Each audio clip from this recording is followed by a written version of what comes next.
Okay, folks. No, I didn't forget. I just got sidetracked in something else. Anyhow, welcome to my clean area here. This is about as clean and picked up as it gets. So, of course, I just moved some of the stuff over there. Some of the stuff got put away, but some of the stuff took my wife to come in here to find the tweezers. It was the weirdest. It was in the weirdest fucking place. It was just down here where I've never put my tweezers before. I said, "Get out of here! You're not gonna find it." She found it. Like, it just takes a second person, you know. But I probably would. Well, I would have found it next time I decided to do some goop because it was down there in that same aisle. I don't. The same aisle, the same drawer. Anyhow, so we got our first desert rat complete. We got these two guys painted. We're going to trim the rest of these guys now that we have the tweezer. Hopefully I haven't lost it again. It was never lost. It was just misplaced. Bastard.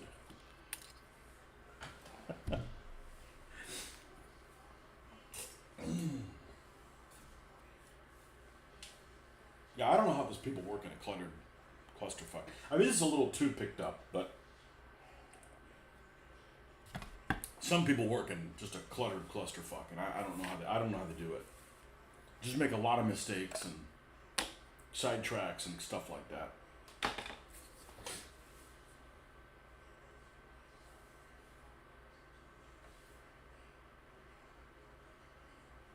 So, still not sure how durable he's going to be. Let's hope I don't have to find out. Um, really happy how it turned out. Really, really happy. So, it doesn't feel like you're playing with an Airfix figure. And there's nothing wrong with Airfix, but you see them all the time, and it's like, yeah, plastic figures, yeah. Well, not anymore. So we're gonna clean these guys up, and probably gonna clean the Aussies up as well.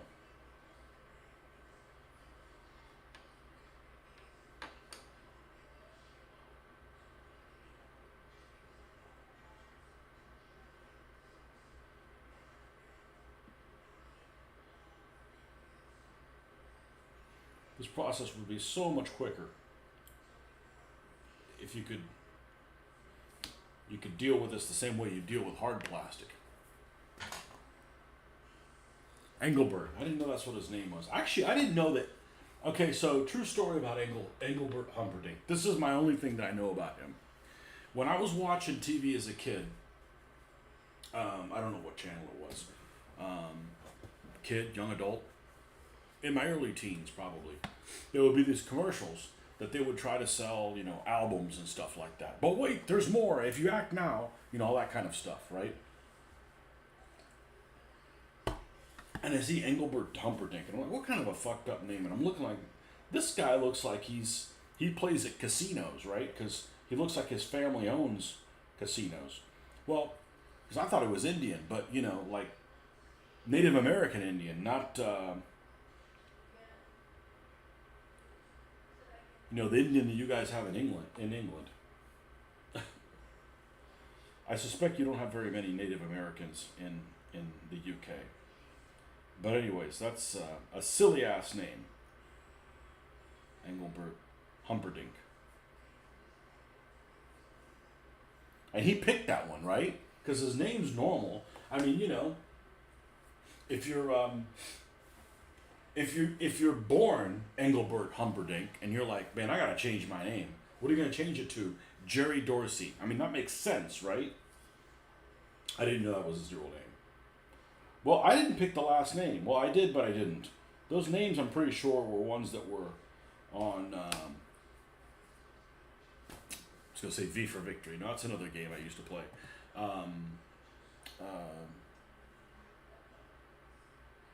Close Combat.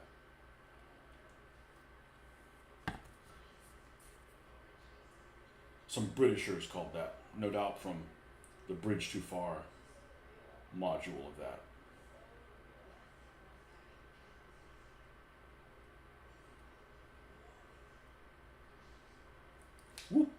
Let's not do that. I got a cut that I got the other day. Here, trimming the flash off one of them. It hardly bled at all. But man, it's hurting. It's hurting more today than the other day. Anything on your fingertips hurts. Thought about head swaps between the Aussies and 8th Army. Oh no, I would only swap something I have a lot of figures for. So, I only have Aussies that are repeats. Well, I was just thinking about head swaps, period. Who was I thinking of head swapping? Well, certainly the FAA figures I have. I hate the FAA heads. Sorry, I do. I don't like them at all. It would have to be something that I wouldn't have like a ton of. And it would be like I do a practice one, like, but, well, who do I have that's a plastic figure that I hate the way they look, their head looks? I'm not sure if that readily comes to mind because none of these Airfix figures have funky looking heads.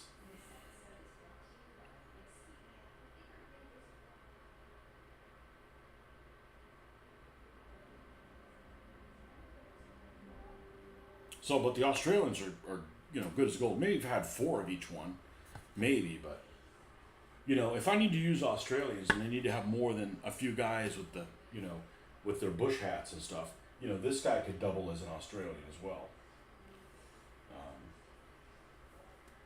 We'll just make up his backstory of what his crime was in prison, and then boom, he's Australian.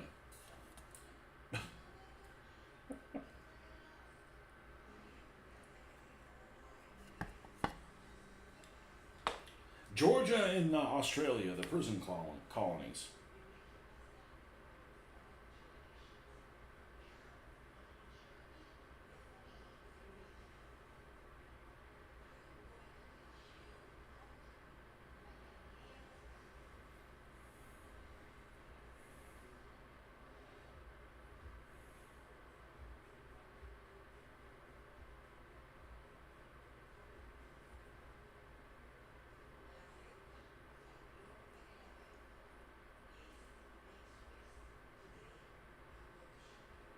Or, these guys can double as Australians too. I mean, if I didn't have those Australian figures, I would use these interchangeably as Australians.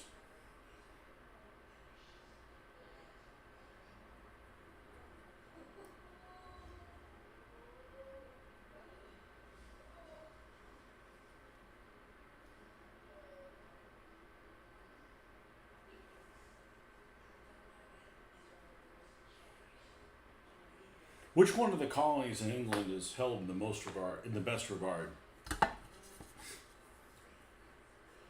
Like Canadians, or which one of the Commonwealth colonies? That most people in the UK go, yeah, those people are all right. Or does it vary a lot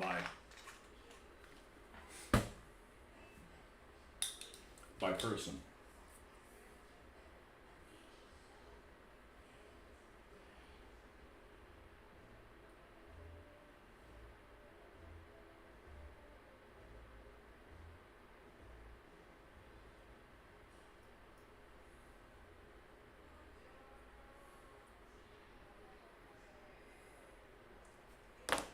Yeah, we need this to pull these little bits off.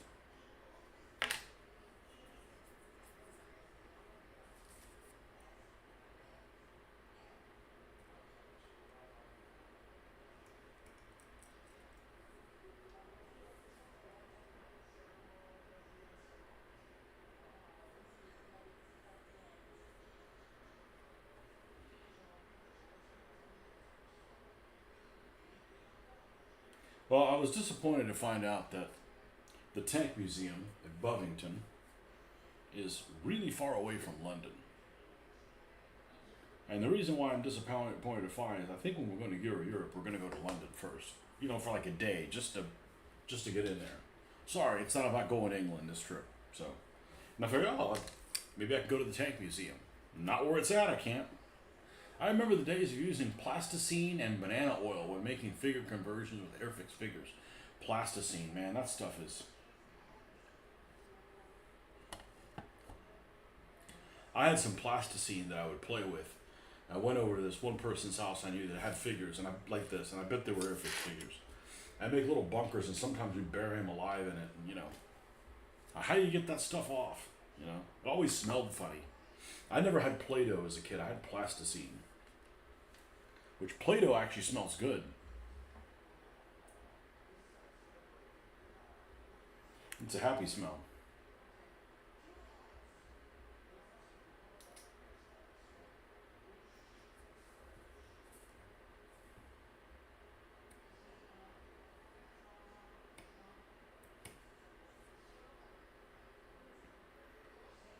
Okay, that's done. This little bit on this arm can go.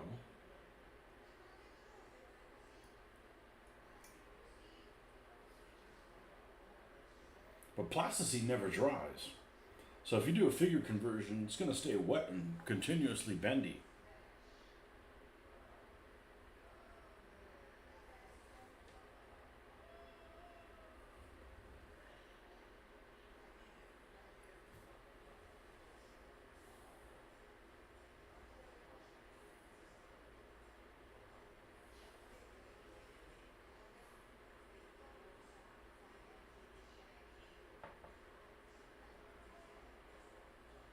Yeah, I wish this process wouldn't take so long, but the results are good.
And you gotta pull this stuff off.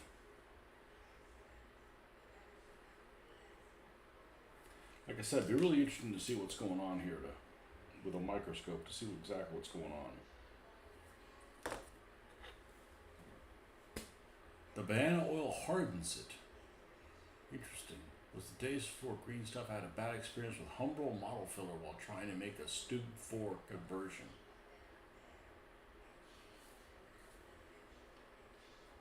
I just noticed that somebody posted about buying a Panther kit, and then they wanted you to put Zimmerate using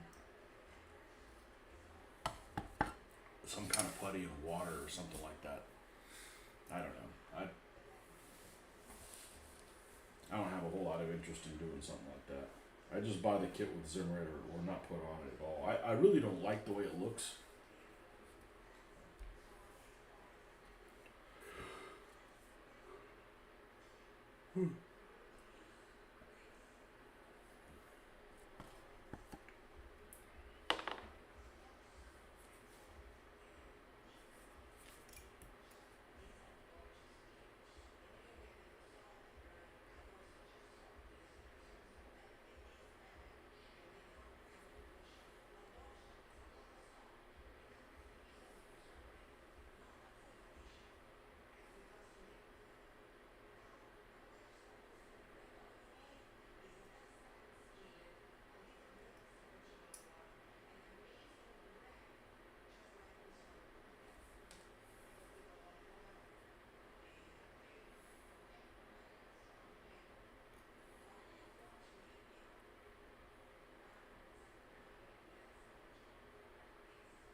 This officer's always looked really cool too.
No, I'm not sure how long I'm gonna make it because I'm pretty tired.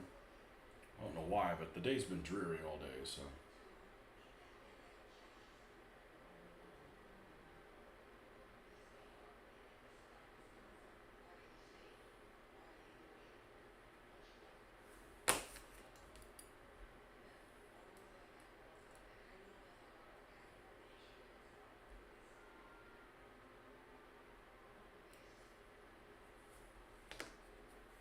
let's get the petty collection over here.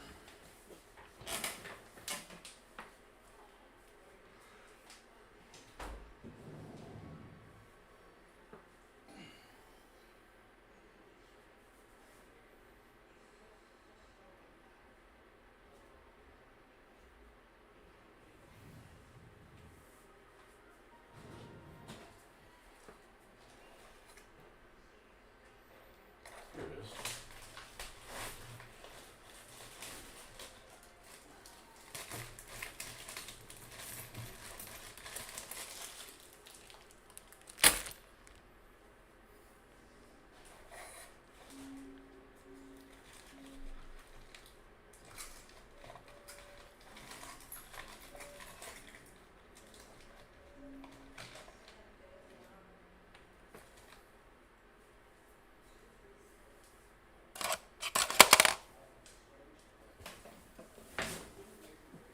Banana oil. Squeeze your own banana oil. That's the stuff that makes you slip on in the 1970s, right? People think you'd be slipping on banana oil on banana peels. Old wives' tales.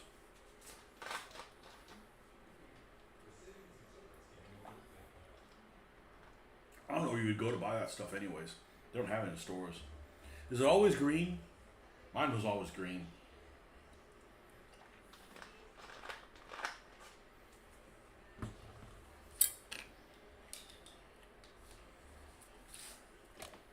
In Spanish, we call it platirina.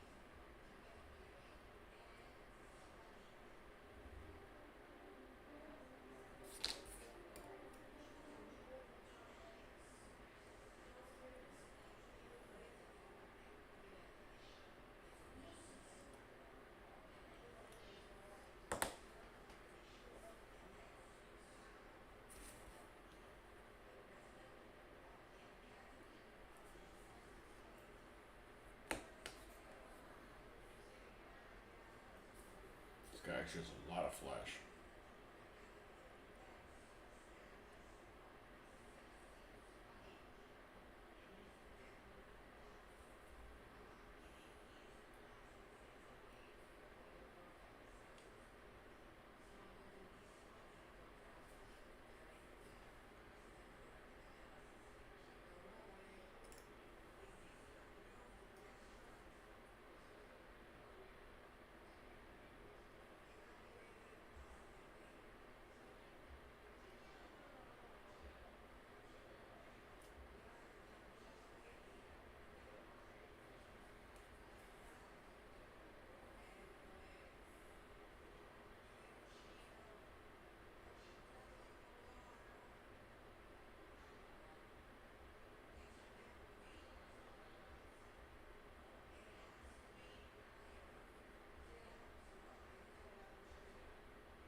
Be right back, folks.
Had a little bit of coffee there.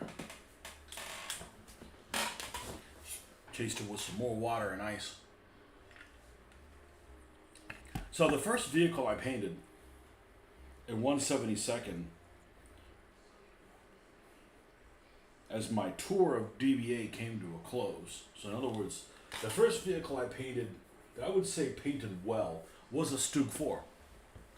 And it's really difficult to find information on Stug 4s. Like they'll say Stugs and they won't tell you which one.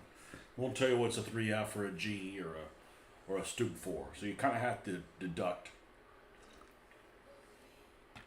what's going on. As best as I can tell is the Stug 4s were used, it seems like they were used more of like a replacement for a tank than the Stug 3s. So in other words, they tended to be in places where, well, we don't have enough tanks, so here, have these Stug 4s. And I'm sure Stug 3s did to some degree, but I'm pretty sure the Stug 4s were that way. They weren't done in the, they weren't as likely to be in the, what were they, brigades? I guess they were in brigades. I guess the Stugs were in brigades. They tended to be like, 116th Panzer Division, for instance, in Normandy. I don't remember if that's one of the ones, but it might be missing like a couple companies of tanks, so they fill them in with Stug 4s kind of stuff. I would imagine they'd probably work with units that had a lot of Mark 4s, so that the running gear at least is the same. So you have at least some familiarity with working on the different vehicles. But that would make sense. So that may not be the way the Germans did it all, because there's a lot of things they didn't do that they did that didn't make sense. That might have just been yet another anomaly. But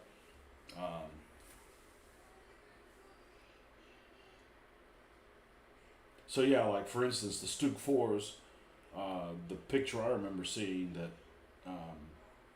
was memorable of them is one that was being used by Gotz von Berlichingen, which is what, SS 17th SS Panzer Grenadier Division, something like that. Fought in Normandy. The one's got that fist. It's not the 6th Armored Division. It's the 17th SS Panzer Grenadier Division. It never got converted to a Panzer Division. Gotz von Berlichingen, guy that apparently fought in with Frundsberg and stuff.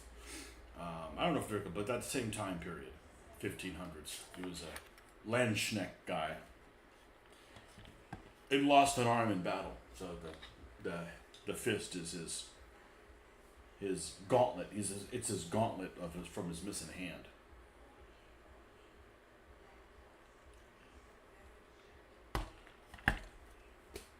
116th had lots of Stug 3s, for sure. Yeah, they also had Jagdpanzer fours. I love the symbol of the 116th. It's cool. Um, let's see.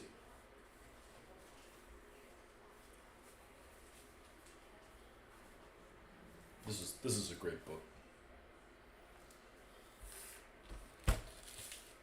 It's got the makeup of all the divisions.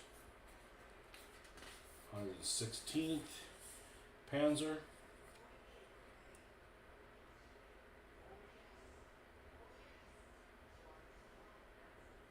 No, I meant this, I meant what did I say? No, I meant the 17th SS. 17th SS had Stug fours. 116th had Jagdpanzer fours. I've seen pictures of them. That's kind of a go-to. Where's the 17th Panzer divisions? Okay, here's his 42 assault guns, 3 command tanks. 12th Flak Panzer 38s were sent to unit on 17th of June.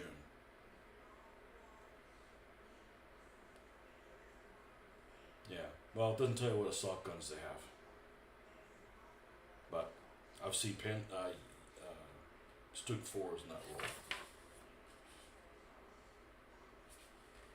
Yeah, according to this, 116th had 6 long barrel Panzer 3s, 73 Mark 4s long, and 79 Mark 5s.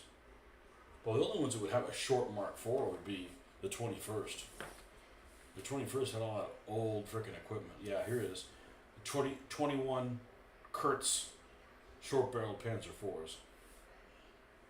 And 4 Panzer 3s with the 75 millimeter. So Ns. Why don't they just put Panzer 3 Ns?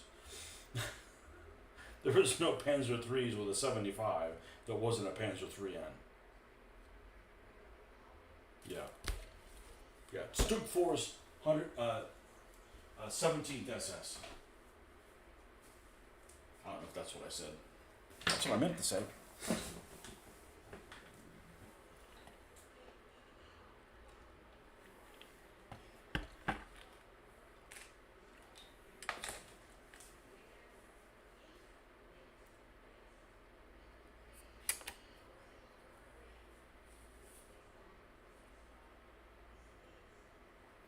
This guy's holding the Bren is like trying to sneak up with it.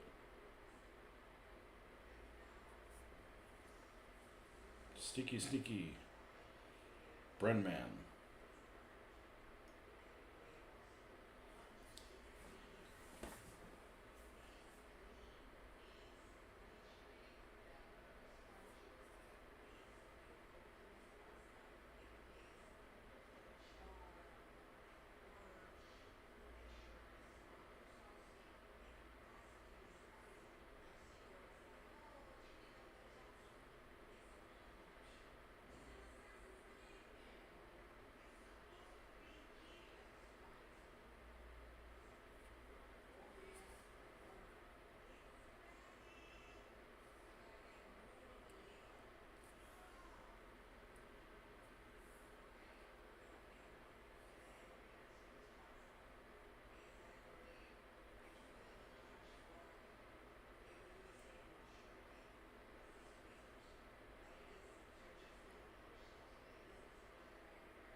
So of all the materials, soft plastic, white metal, resin. The one I like the least is resin. It's brittle, got air bubbles. Still have to use super glue. A pose is based on a photo from the fighting in the ruins of Monte Cassino. This guy right here? Okay.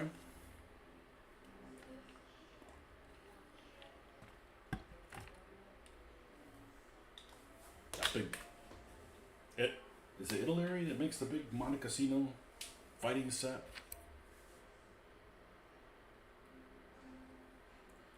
I always wanted one of those. I wanted the Guns and Everon playset. It was always the very top of the shelf there at Lionel's Playworld. Lionel's Playworld was the name of that chain. Had a kangaroo instead of a giraffe that Toys R Us had.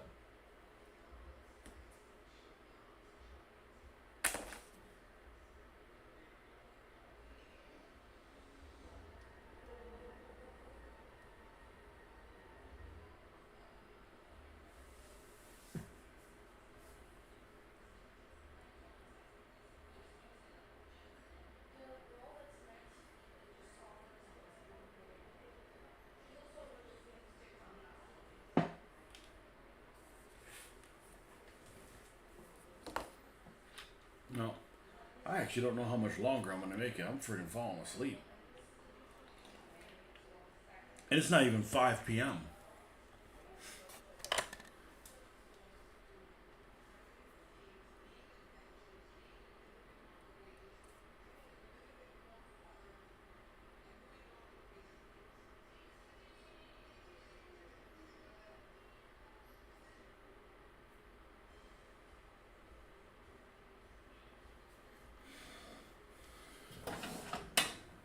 But it's kind of thrilling to work on these plastic figures that have been kind of overlooked.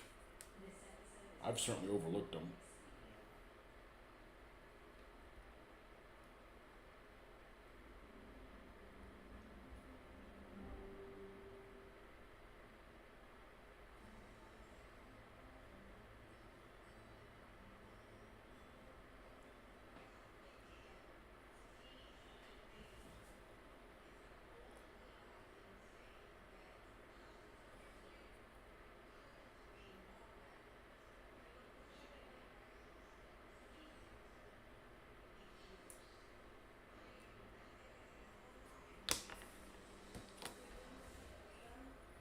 There's a couple of the game store in Gettysburg. I'm not sure if they are on sale though.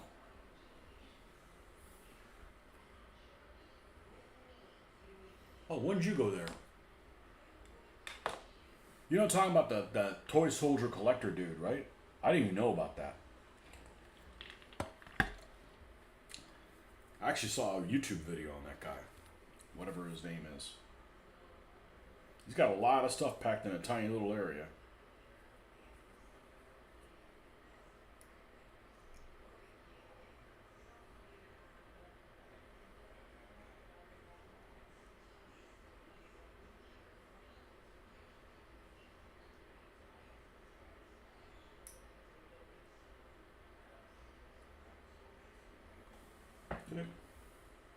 That lad's done.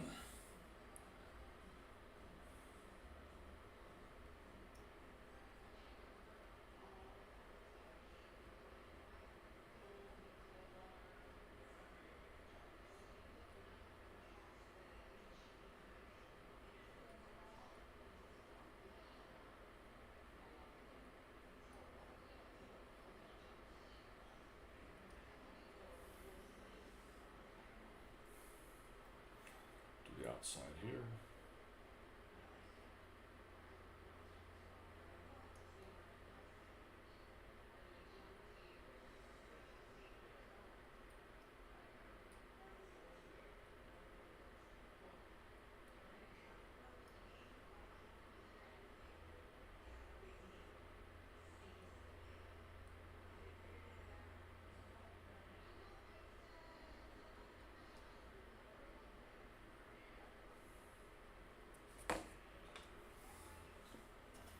You saw some tumbling dice minis on eBay stateside. There were some Russians with a limber crew and a few packs of Highlanders for the desert, although I'm not sure if the latter uniform was right for World War II. I didn't know tumbling dice made World War II. Bill Molyneux's YouTube channel.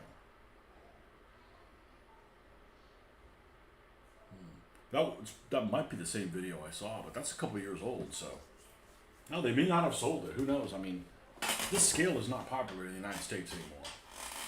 Everybody here is a 28 millimeter fanboy. Oh, they do 15 millimeter. Even micro armor stuff doesn't sell much. I never see it anymore.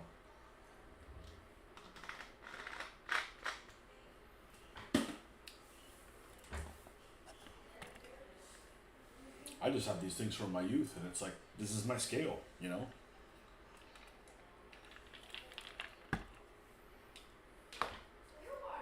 This is my scale, this is my jam.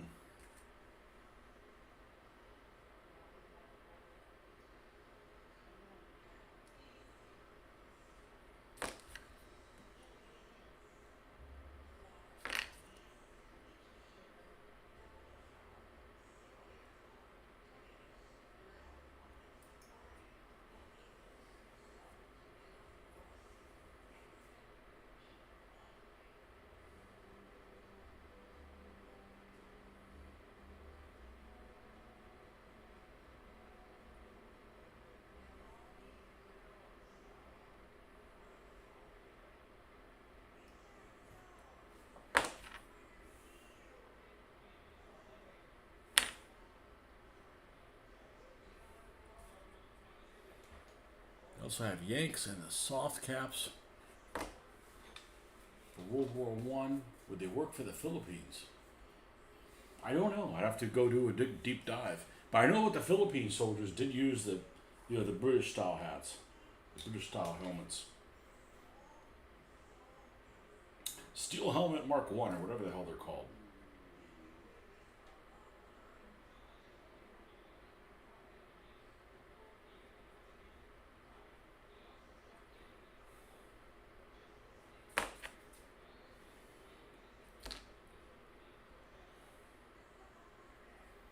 All right, let's get the Aussies out.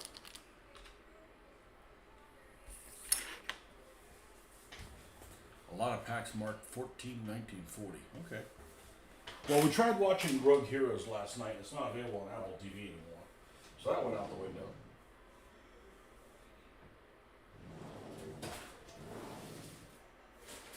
Let's see which one of these are the diggers.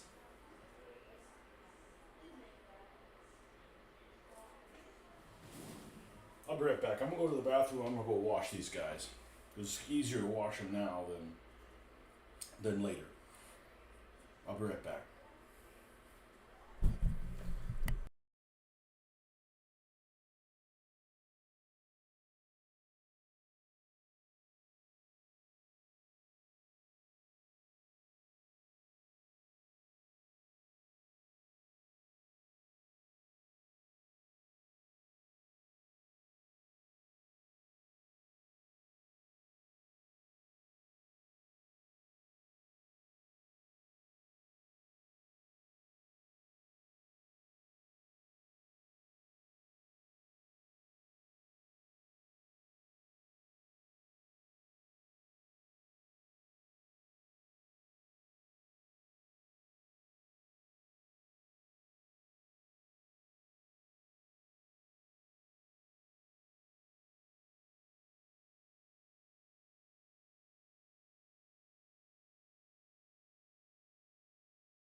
Okay, so something really interesting happened. I don't know if you guys have this stuff in the UK, but we have this spray wash made by Dawn. That's a detergent, Dawn dish detergent, what have you. And I sprayed it on these guys and rubbed it on it and then rinsed it, and the texture of these changed dramatically for the better. So, yeah, I never noticed. Well, these guys actually have a fair amount of flash. I think these are Strelets. It's this big old wad of thing. Uh, if we have overflow on our things, we don't care. You'll get extra plastic.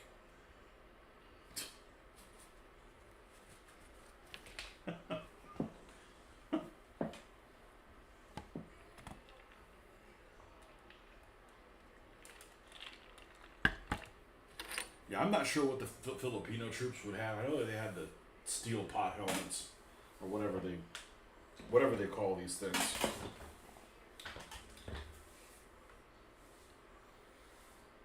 I called them as a kid. I call them soup heads. Yeah, these guys are the soup heads. You know, that's what it looks like. They got bowls of soup.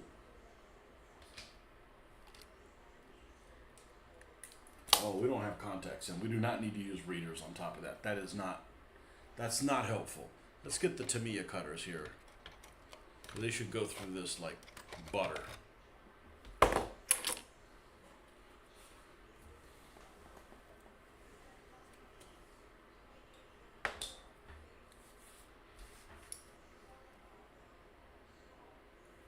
And some of these guys have regular helmets too.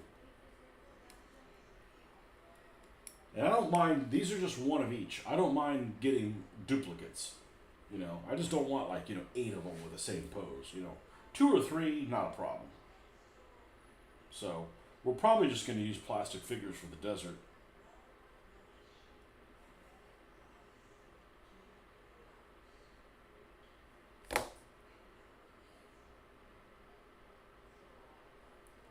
And let's see what we have here that flash wise. Okay. That's all right from the front.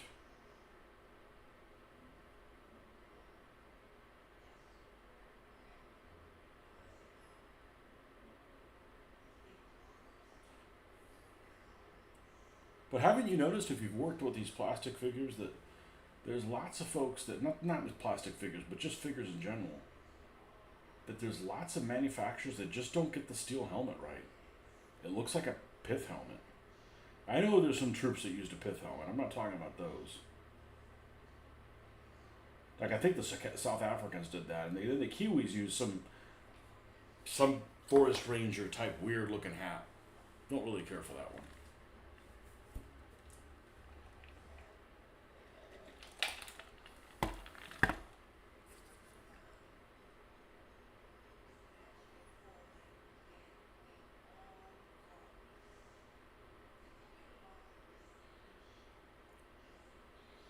I know, we should name these Australians. We should give them surnames of famous people that have been put in jail.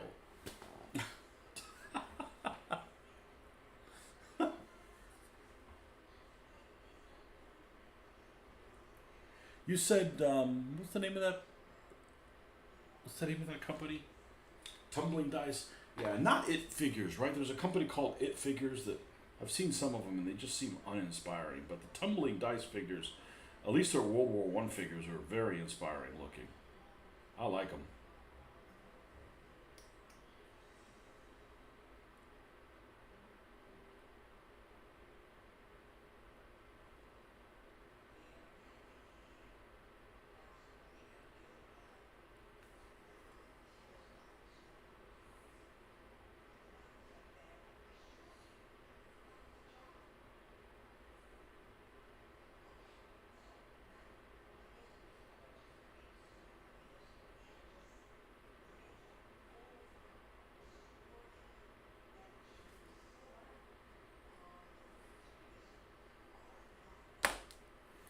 So what manufacturers are out there you guys are aware of in 172nd that are going out of business? You know, like Armorfast that aren't available anymore. I know this Vesda stuff is hard to reach because, you know, Russia, war, that kind of thing, you know, but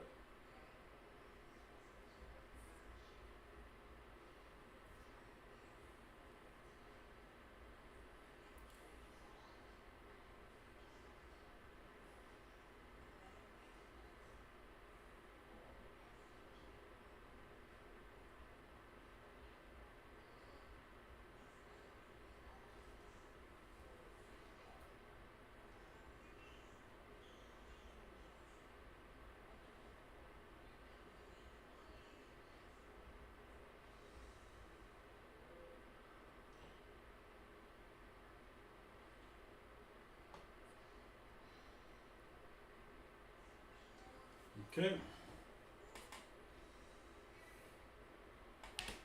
And they're a little bit more robust than the Airfix figures, but not, you know, like you couldn't even mix them.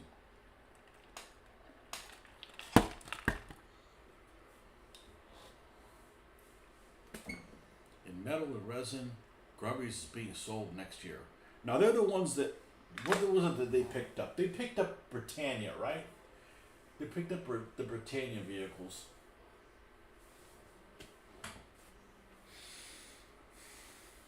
I got a couple of their figures, and man, their figures like aren't compatible with anybody else.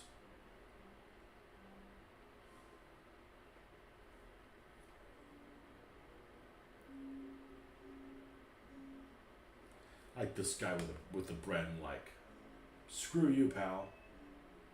And he's not and he's not wearing any specific Australian gear, so he can go both ways.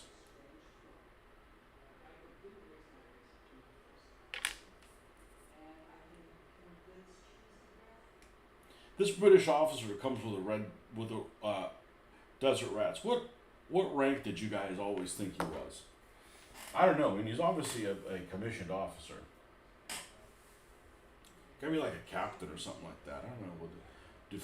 Do the lieutenants that run the? Oh, I'm sorry, lieutenants. Lieutenants, do they use a cap like that?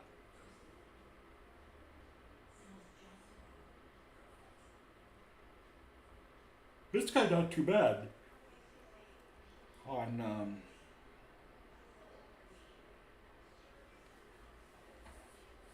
Flash.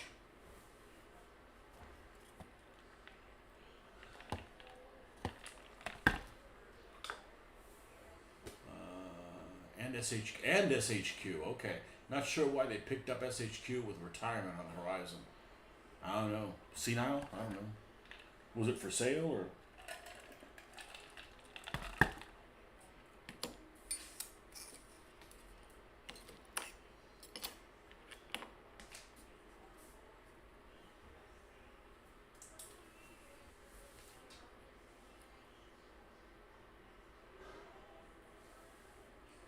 I take it nobody in his family and the owner's family is going to continue on, right? They're going to be like, well, we'll just sell it to somebody else.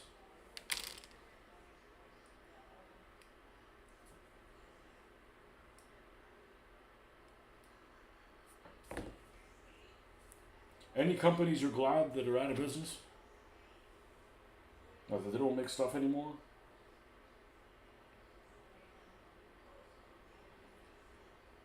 I remember when I was growing up, the worst paint that was available, worse than Tester's paint, you know, the little bottles, was Pactra. Pactra was terrible. Because not only did it come in a little bottle like the Tester's, but it had a bunch of little etchings in it. You know, like it had etchings, so the inside wasn't smooth. So that paint would get stuck in different places. And I know there's old guys that still swear by using enamels.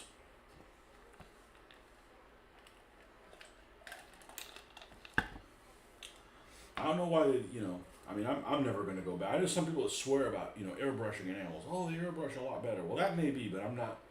That's a major step back. Especially airbrushing, where you go through a lot more thinner than or whatever you would than if it was acrylic. You got to pay for that thinner.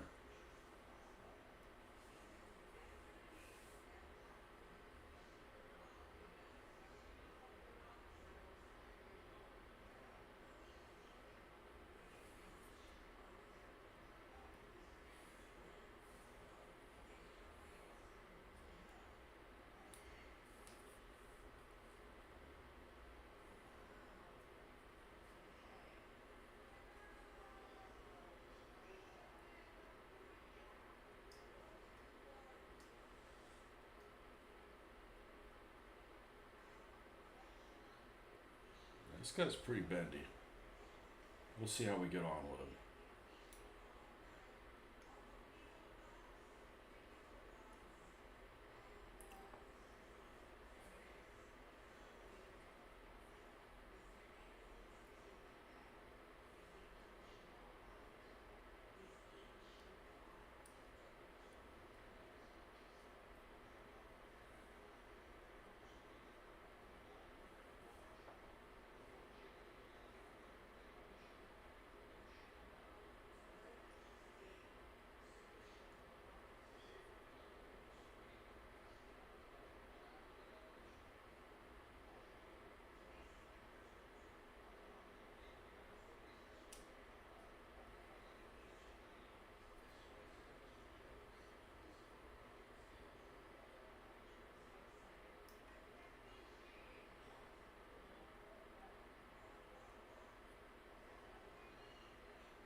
Okay.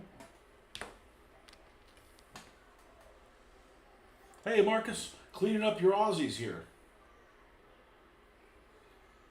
After I gave him some Dawn dish soap. Woo.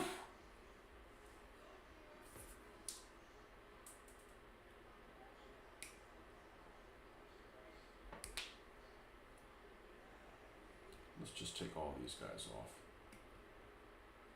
You want this sprue back? Like, oh, I don't care if we overpour. Just give it to the customer,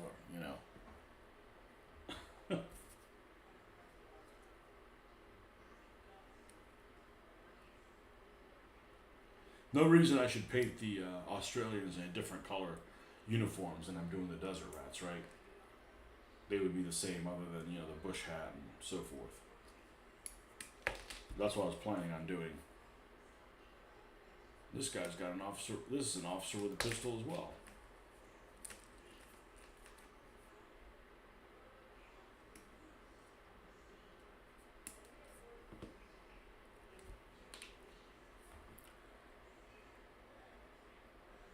Those were the original desert rats of Tobruk, correct? You talking about the Aussies? I don't know. I think they were called desert. I always thought they were desert rats because they were 7th Armored Division that had a desert rat as their logo.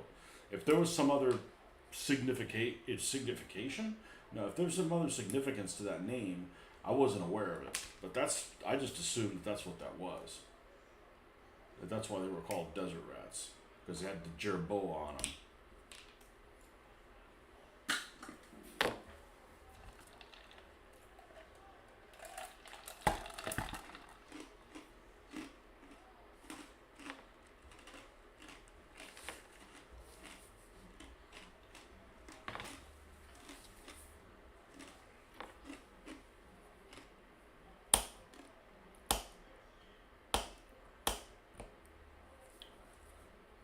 Have you painted these guys yet, Marcus? They seem awfully bendy.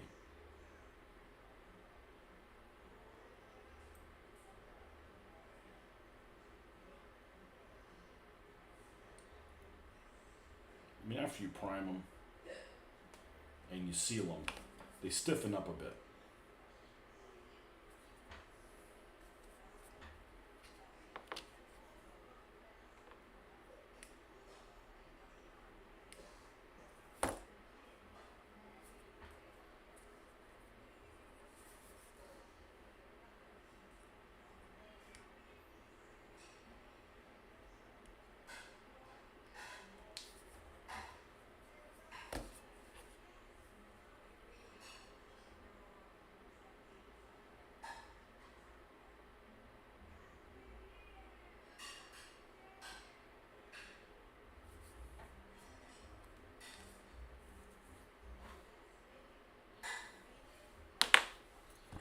trying to wake up here.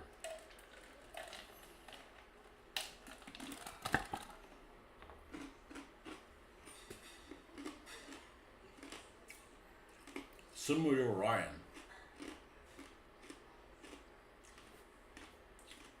Yeah, the Orion guys, I had some doubt. Painted up great. The Orion guys are actually the reason why I'm like, okay, we're good with plastic figures. And I'm actually not looking to do any Africa core or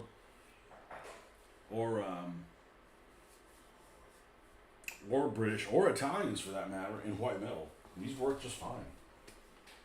You know?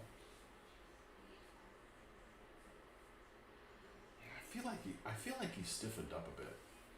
And you know, once you have a base, there's not a real reason to touch the figure. You know?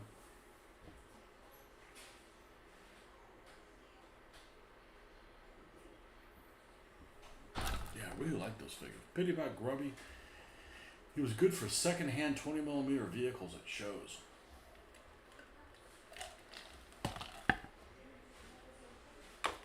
Yeah, we don't have any show I go to. There's like basically no 20mm. Like it doesn't exist.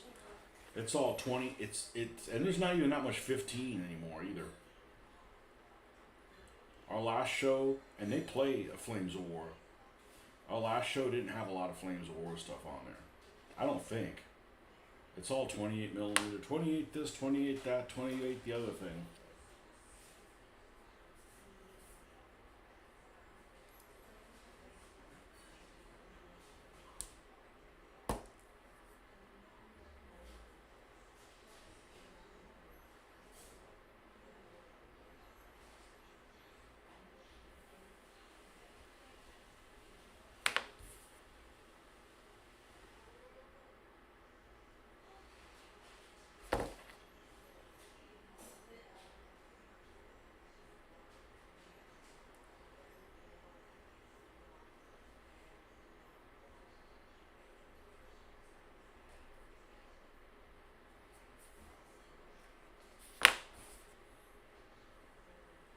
But the figures that have regular helmets on, which is half of them, of the Australians, they can double as regular British guys.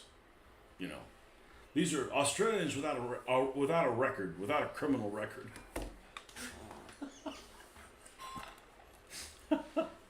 Desert Rats was 7th Armor Division. Yep, after the Gerbo insignia they added to their badge in 1940.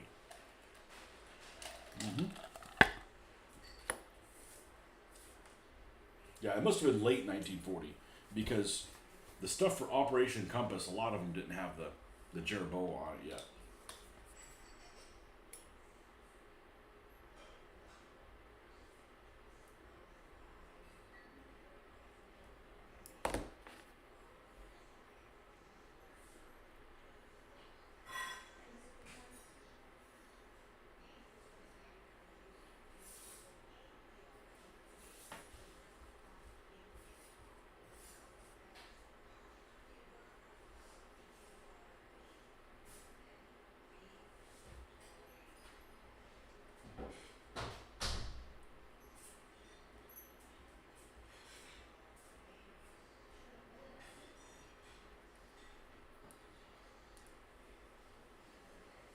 This guy's like, take this, eye tie.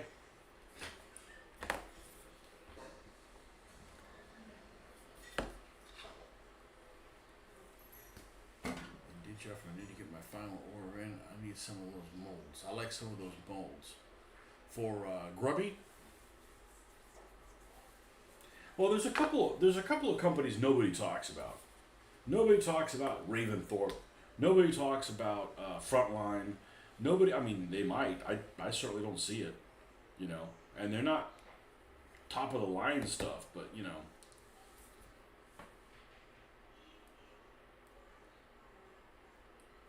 I didn't always want my vehicles on stands. And when you're kind of on the fence and then you got somebody like Raventhorpe, I believe theirs come like built in on the stand. It's just like, man, that's kind of clunky.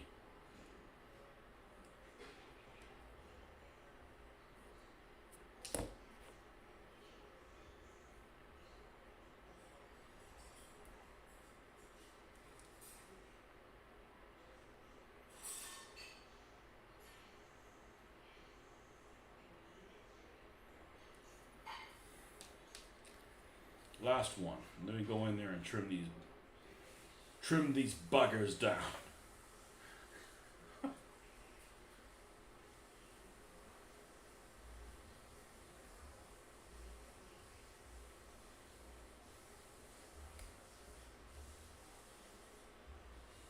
What's the unit symbol of the 6th Australian Division?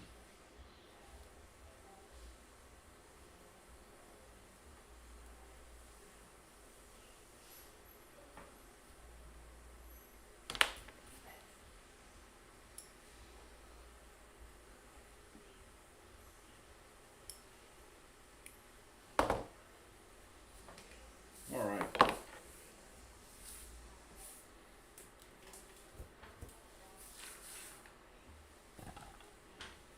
Yeah, this is a timely process, but you only have to do it once. You know, it's a shame to go and paint these figures and then have this flash. It's difficult to unsee.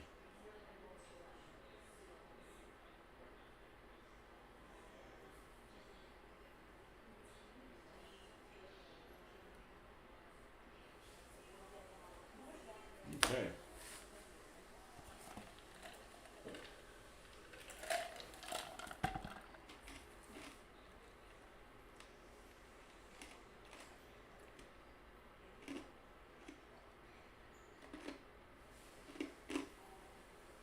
This guy does not have much flash on at all.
Let's see, where is... Oh, there it is, down here. Let's see if I can find what that is. Australian...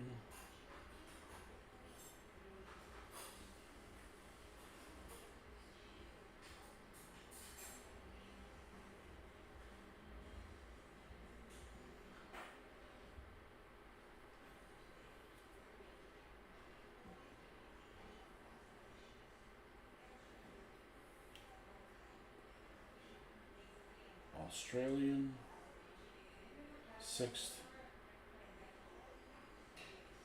Division.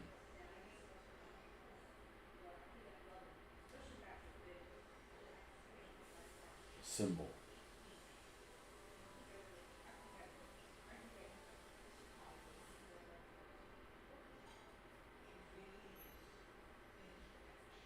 Kangaroo over a boomerang.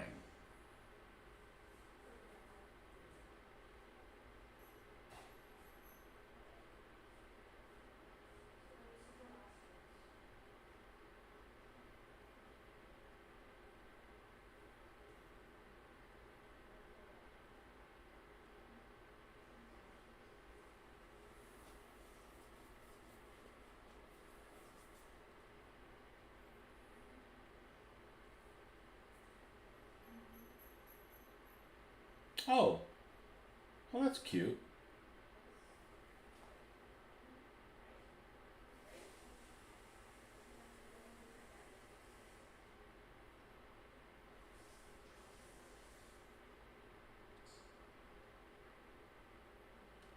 That's cute.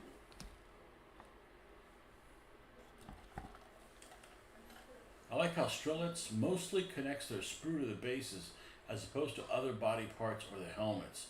Makes for a cleaner figure. Yeah, that's... You can learn a lot from a Russian. Yeah, are these hard to get now because of Russia and all that?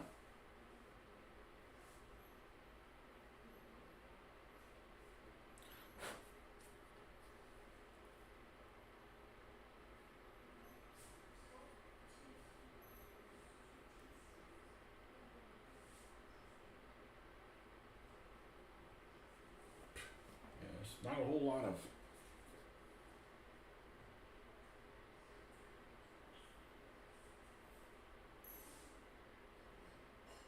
nice bayonets.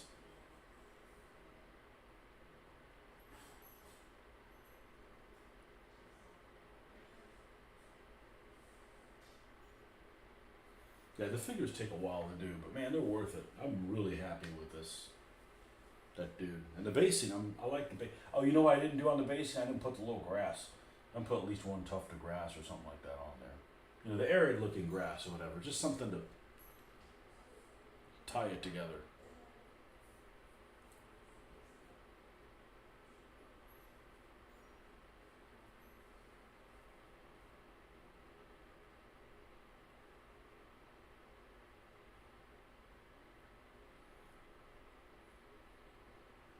Does anybody even make Greek troops? I'm sure somebody out there does. Probably early war miniatures.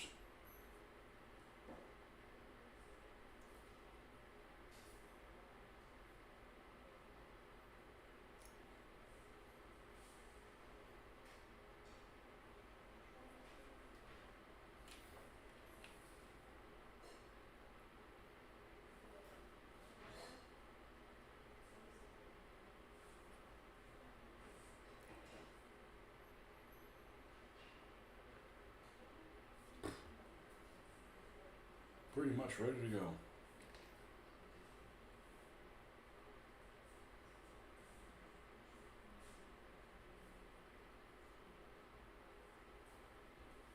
You know, I use all these figures. I mean, I used a Russian tank commander handing out flowers. Like, that's an odd figure to use.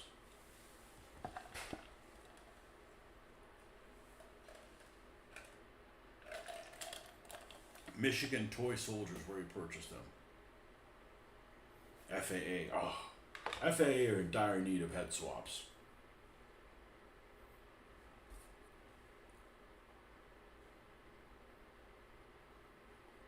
Dire need.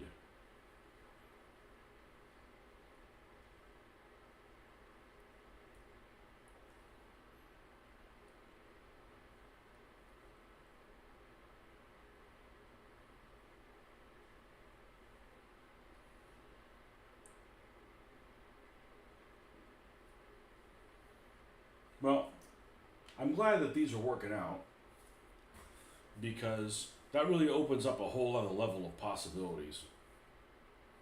You know, like I got those MPC U.S. Marines that honestly look like just like U.S. Army.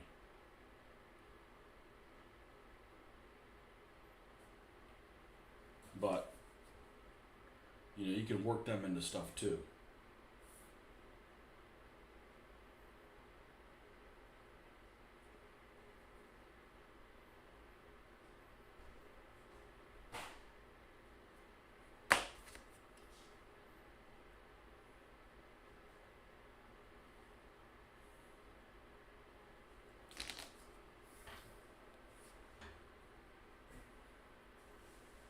Has anybody ever bought the separate heads from East Riding Miniatures? Are they all the same face, or there's a variety in there?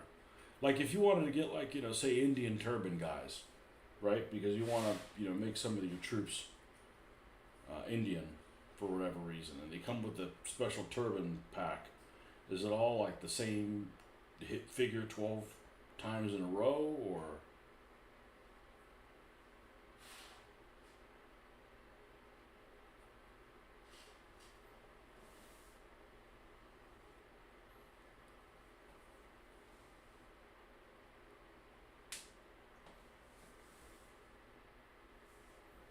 very minimal flash here on the joints of the legs and stuff? Very, very minimal flash.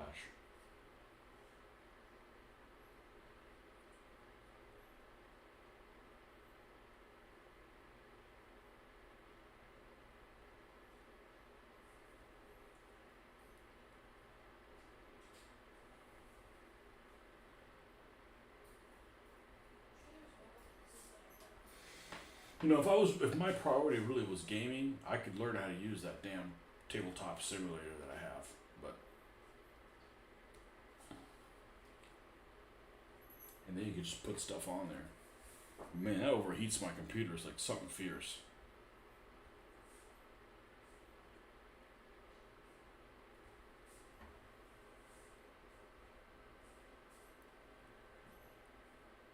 No experience, don't know about the separate heads. Yeah. Well, I've only done like 2 head conversions, they've both in 15 millimeter. And they turned out okay. But I don't want to try it with a figure I don't have a bunch of extras in, you know.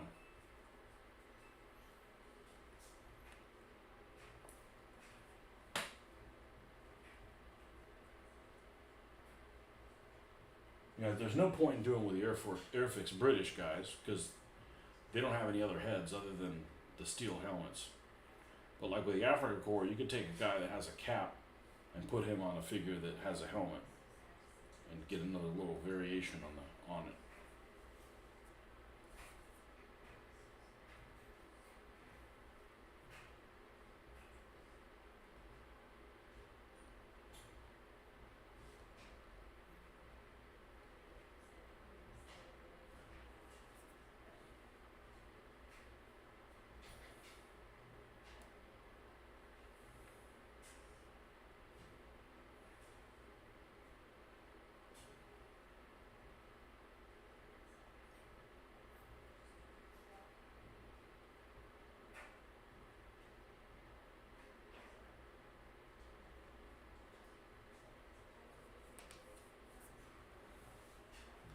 We've done a few plastic conversions, but not heads. What did you use to glue them with? I know that the Loctite makes some special thing that supposedly works with them.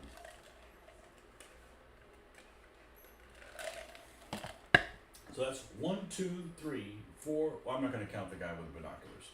1, 2, 3, 4, 5, 6, 7, 8, 9, 10, 11, 12, 13, 14, 15, 16, 17, 18, 19. Basically 2 squads worth. Okay, that's pretty good.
Alright, let's glue these little bastards down.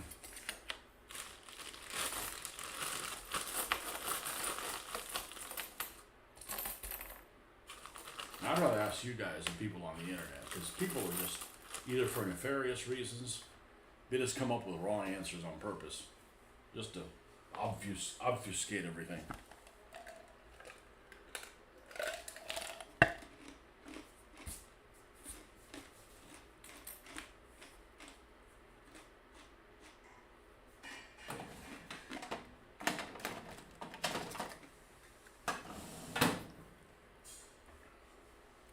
Your favorite conversion I gave is a classic Airfix MPC NCO, a proper MP40 instead of whatever he was holding.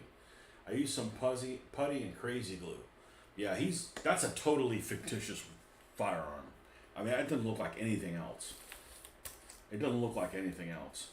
I was looking at the MP41 that one of the Africa Corps guys have, and you can't make out the stock hardly at all. That's really the only difference with it.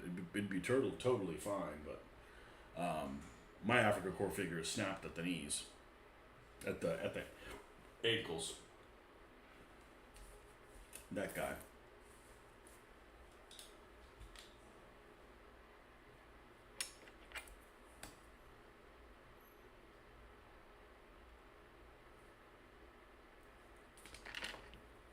I probably should be working on that King Tiger. I just don't feel like it.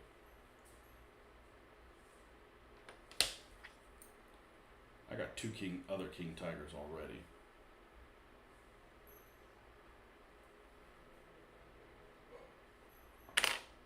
We'll just enter something else in the painting contest if I care. I don't really care.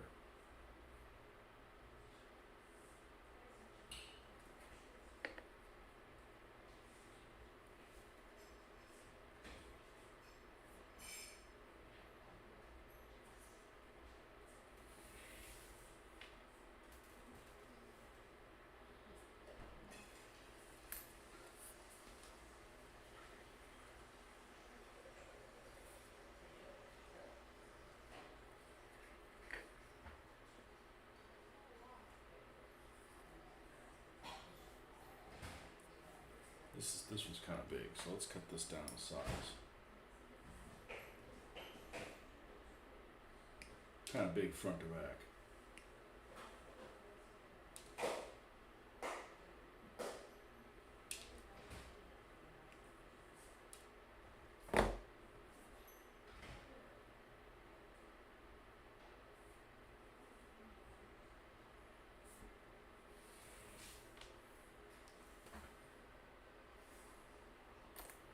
Yeah, it's a totally fictitious weapon.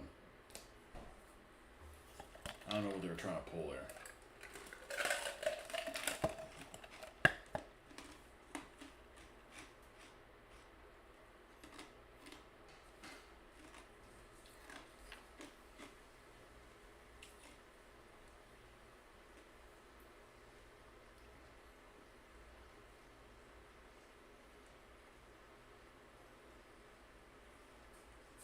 Oh, 1 second.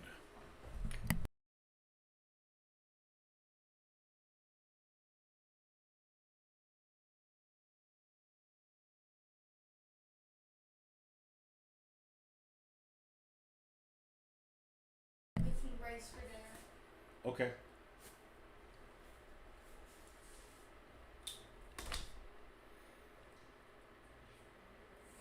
Yeah, that set. That's a weird set. That's not one of the better sets. The Africa Corps and the Desert Rats are much better.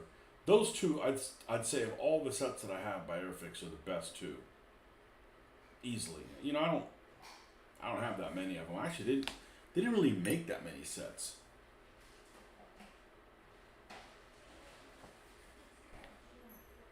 In all sincerity,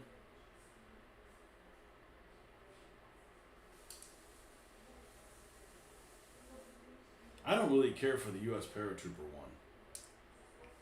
I know I'm probably going to be shunned for that, but oh well.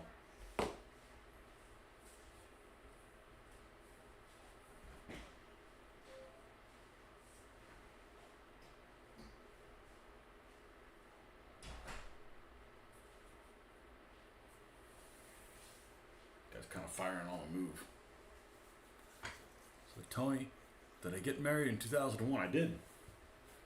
Yep, 23 years today. Yep, we had a really low key celebration. We're gonna daughter's in town, so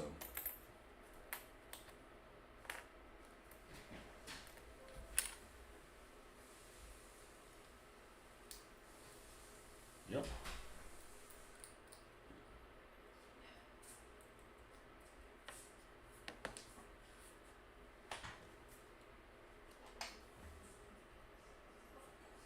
This guy's got a nice little base here.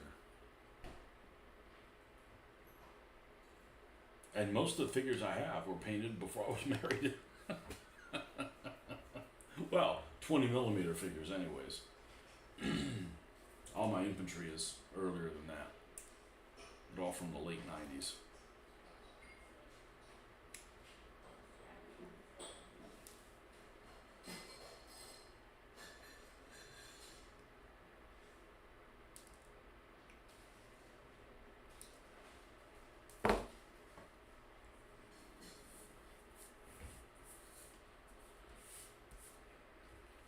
There's so many little pieces of plastic here in this area. Little chippings and things like that. Same here, June 28th. Oh, you're a little older than me. You've been married a little longer.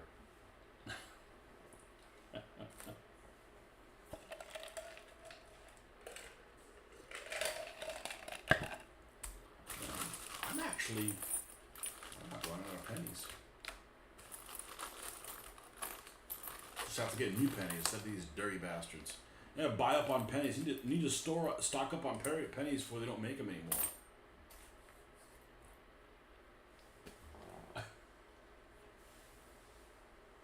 I like them, especially with the plastic figures, because it gives them some heft. Otherwise, they'd really be light. You know? And I have a feeling that these figures are less likely to topple over, because the weight proportion of the base is so much more than the figure. So they're going to be like, you know, solid on the ground kind of thing. Yeah, well, you made me, you brought it up, so I'm gonna bring up these. I'm gonna bring up the German infantry set here, or what's left of them. You got to remember, I had these when I was like around 10, 11 years old, something like that. Not 10, 11, 12. Your figures here are here up on top. They're still your figures, even though you brought them over here. Let's see what's left of the German infantry. That's all that's left of the German infantry. I'm not saying that because I need more of them. I'm just, let's see what we got on here. Oh, we have the most useless figure in the world of any of them. I'd rather have a surrender figure than this guy that looks like he just got his face burned. I mean, what do you do with that dude? Yeah, I got one of these with a made-up submachine gun, but it's like gone. The barrel of it is gone. His helmet's weird too. He's got a shit helmet. You know, this guy's... Oh, these are in bad shape. The flamethrower.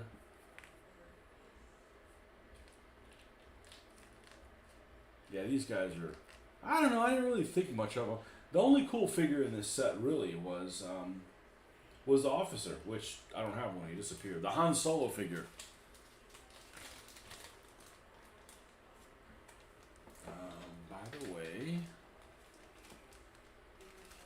By the way, I like the NPC U.S. Marines, but only the thinner ones.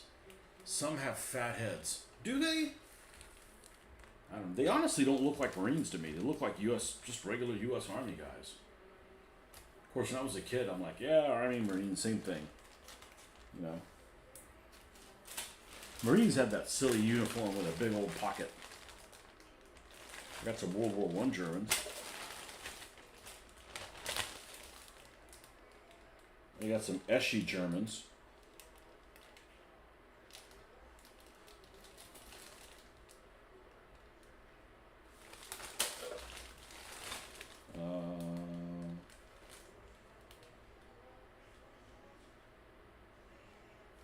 Handful of Matchbox guys. I don't know how I got them. I didn't buy them.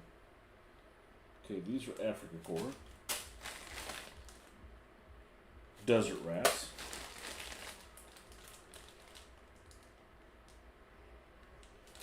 Russians from Eschi. Paratroopers in green. U.S. paratroopers in green and blue. Never really liked those figures. It'd probably be okay, but I'm not a fan of U.S. paratroopers anyways. Sorry, somebody's got to be different. The SU Japanese.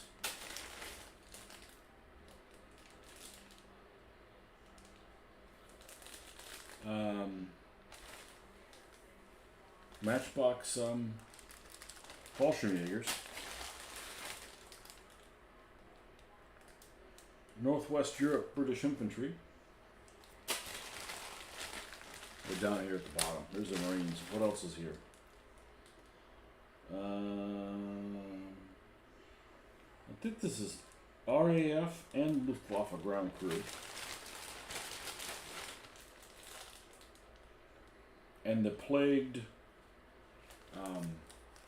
French from Eschi. Plague, because there's all kinds of things wrong. That's a weird set. That's a weird set.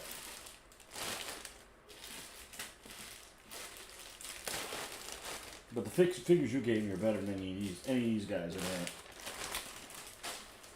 This is not even close. Let's look at these U.S. Marines, see who's got a fat head. Hey, you with a fat head!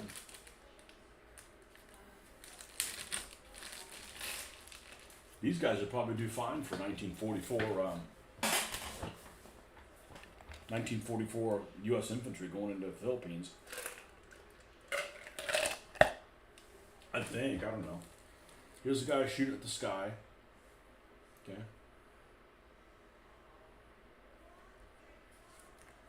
Kneeling. Grease gun guy. Maybe they're talking about this guy with a big head. Grease gun guy got a big head.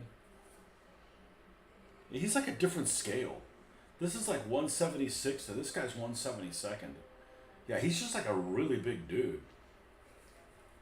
You know, he's got a big head, but not proportional to his body. He's just a lot larger figure. I totally think they're compatible with each other. What the hell is this paratrooper doing in here? I got multiple paratroopers and you interlopers. You dirty interlopers. Here's this little raft.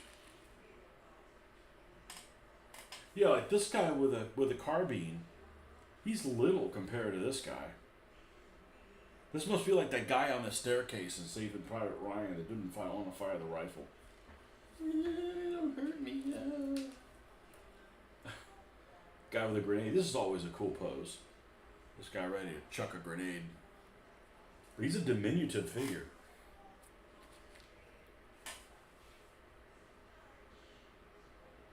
I always like this pose, like he's tracking somebody down. And one light machine gun. I guess that's supposed to be a 30 cal.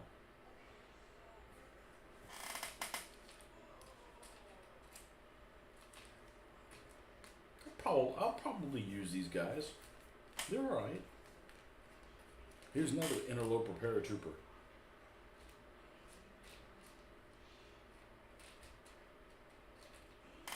Bazooka guy, but nobody helping him load.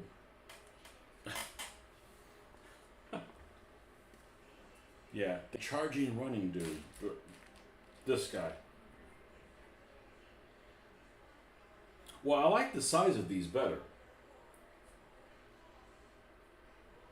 But, yeah, I see what you mean. What do you do with that German guy that's covering his face? You know? You don't use them, that's what you do.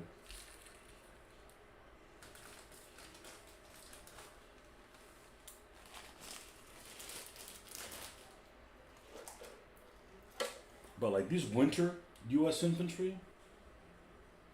Oh, this guy's got a BAR. Yeah, so this is your favorite figure, the guy that's yoga posing as a sniper. Well, that's gonna be my first sniper because I don't own a sniper figure.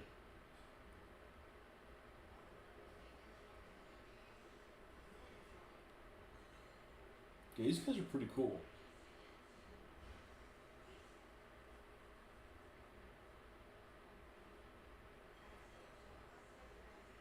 These guys are pretty cool.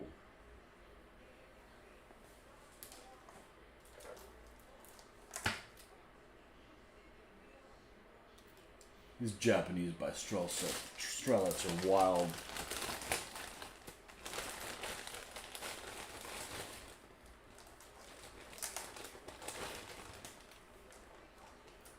We just have to figure out Takeshita. Which guy is going to be Takeshita?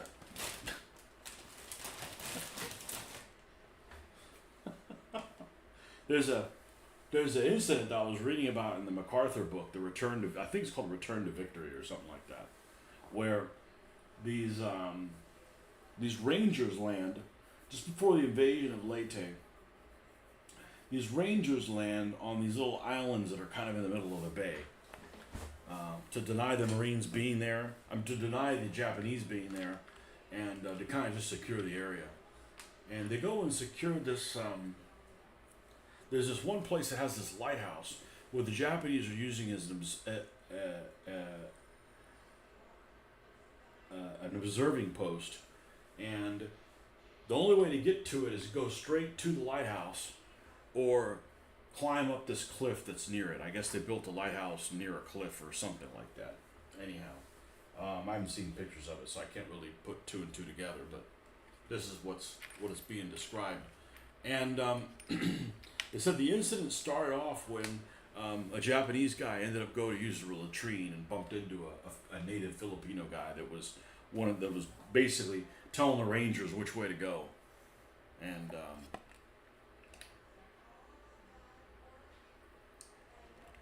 artillery or mortar crew? For who? I don't think any of the North African scenarios actually have mortars in them.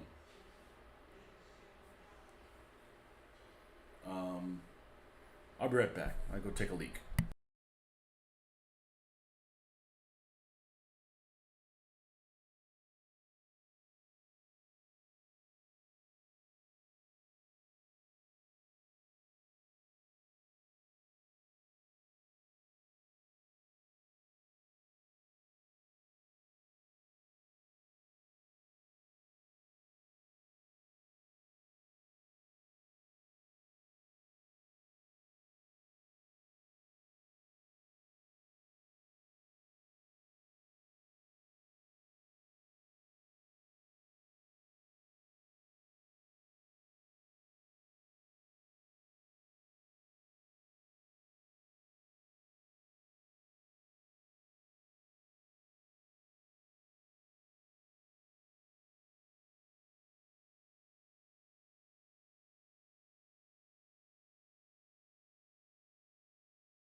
The German put his hands over his ears and crouching.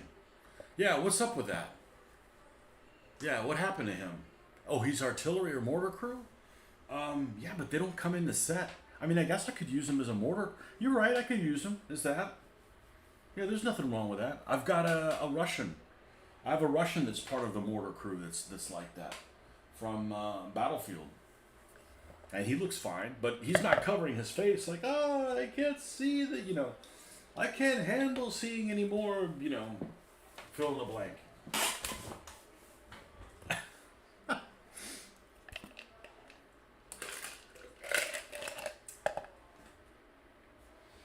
All right, let's kind of divvy up these guys. These guys are primed, based. Of course, based means something different now too. Damn young people with their made up bullshit things. Okay. Desert Ratonians. 6 here. What? 1, 2, 3, 4, 5, 5. 1, 2, 3.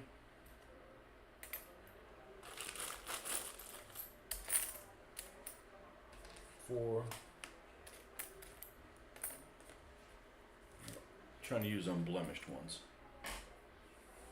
4, 5.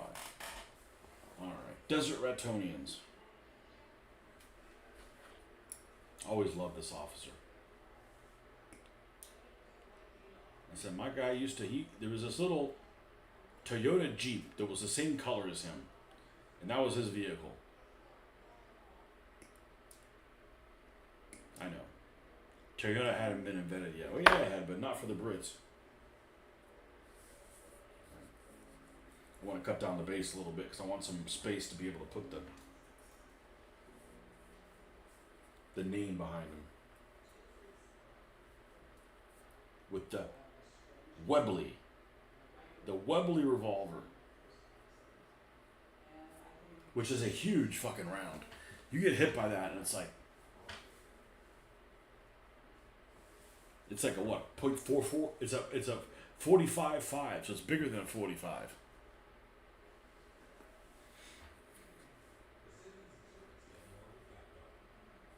Blammo.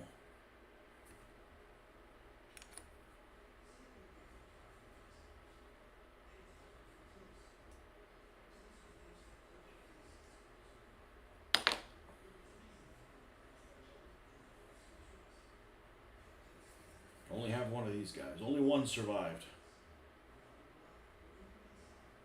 Don't need to.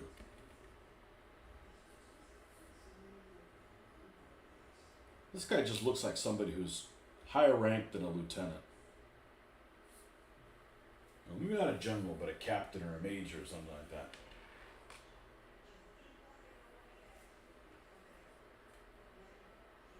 Let's see how this size base is. It's too large.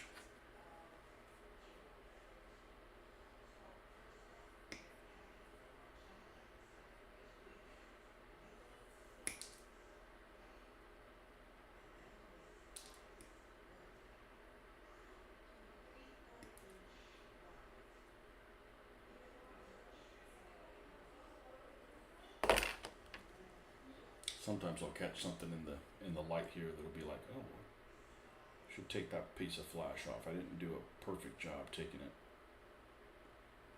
Sometimes it's kind of hard to tell.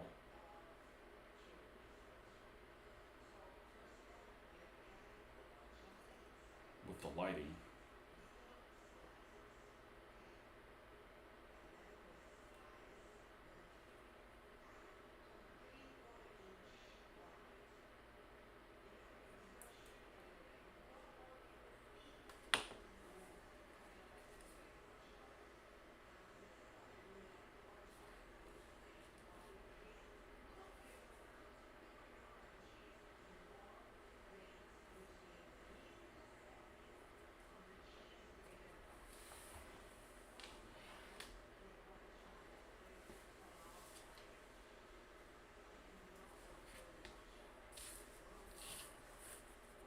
What's your least favorite figure that you have in plastic? Any nationality?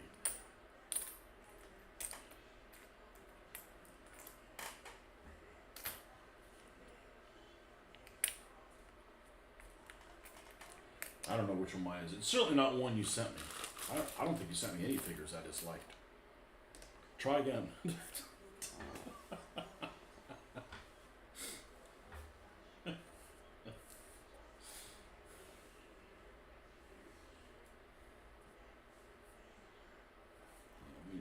this down a little bit.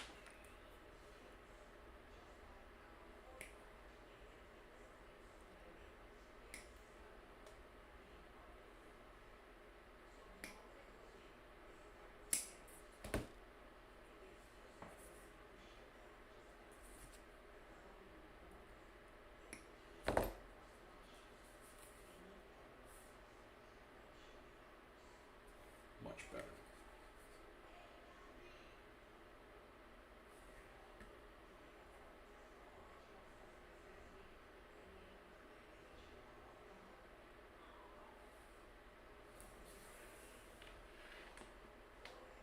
Whoop! Let's not do that.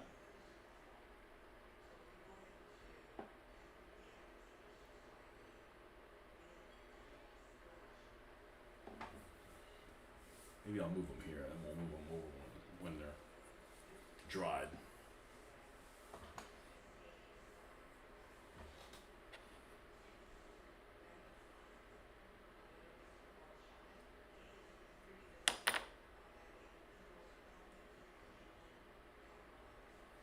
Oh, I just totally missed his helmet.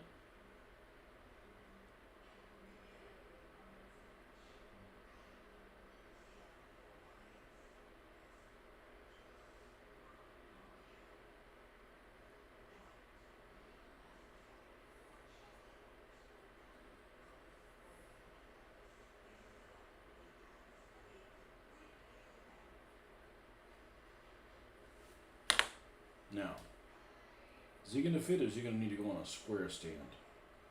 No, we can fit him in here. We'll cut this even. Cut this even. Now we got enough space for his nameplate. Alright, well, you give me some more singing names so we can have these are all guys that sing. Barbershop Quartet squad.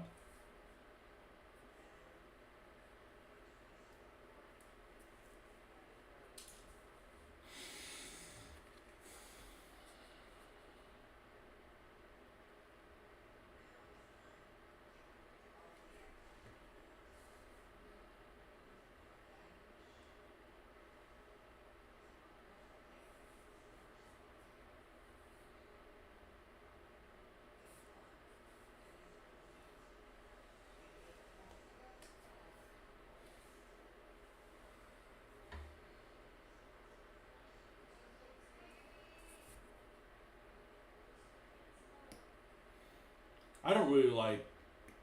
There's a whole lot of German figures that end up having that light machine gun in two poses. The light machine gun team with two figures has them with the light machine gunner shooting and using the assistants back for support. So you can't like put them separate. You gotta like put them together. And I really wish they wouldn't do that. I don't dislike how it looks together. It just limits the the things you can do with them.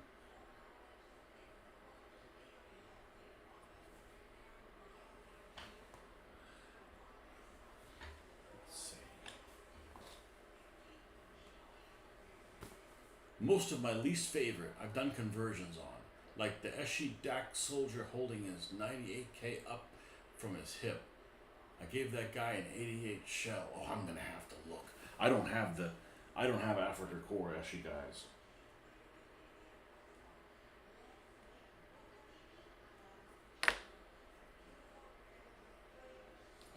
We can't wait. We gotta look.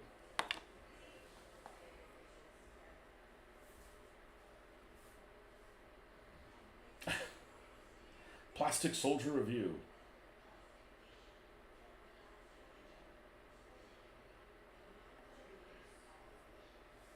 There's some stuff on here that's really amazing. I know I've talked about this before. One of the things that surprised me the most when I thought I was going to build stuff for Blood and Steel is, and not necessarily do this war, but use the figures from it. The figures from the Crimean War. And if you look at Crimean War and you look at Great Britain infantry, Strelitz, okay? This is a figure pack that has 44 figures in 44 poses. Look at this. Every single figure is freaking different. That's incredibly awesome. That's incredibly awesome. Every single guy is different. That's superb.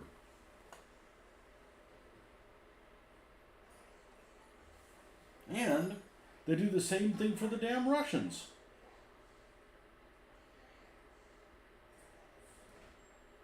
See, Russian Strelitz line infantry. Yeah, every single one of these is in a different pose. That's incredible. I was so impressed with that. I just noticed that this is Strelitz, Russian General Staff and Hospital. What's that look like? Oh, freaking cool. They even have freaking priests and shit. Look at this. Holy smokes. That's super interesting. Priest, a nun, some standard bearers. One of every figure. Freaking cool as shit. Cool as shit. So yeah, I like Strelitz stuff. What about the French line infantry? No, see, those have multiple. For whatever reason, they're like, they decided to make, you get 4 of each. Still, they're individual, they're interesting looking figures. This is a great website. But if you don't like 1/72 scale stuff, you're up a creek. Because it's strictly 1/72.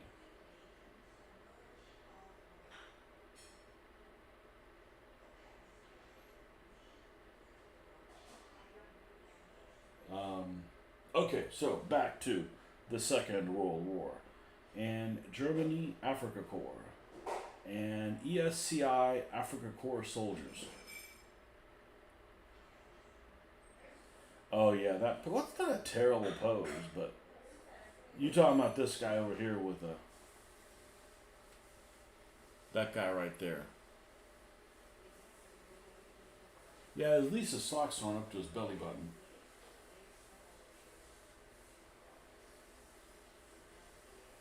I don't like this running pose. I think it's excruciatingly dorky. And that's totally an Eschi pose. They love doing a pose like that.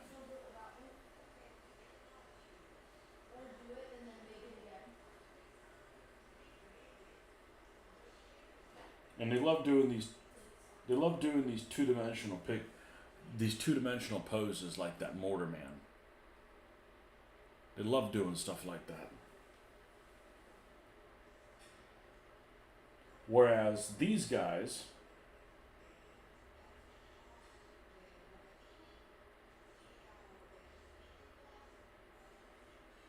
are actually kind of cool. I didn't even know about these guys. This Italy Africa Corps, but we're good. We don't need anything right now. But I've got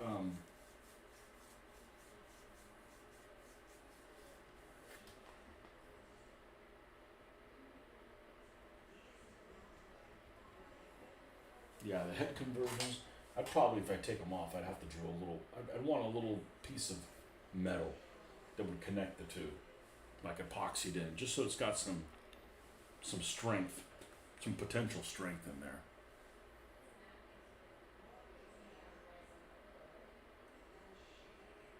He's not part of your 88 crew. Stupid pose. At the ready, at least give him a bayonet, right? At the ready.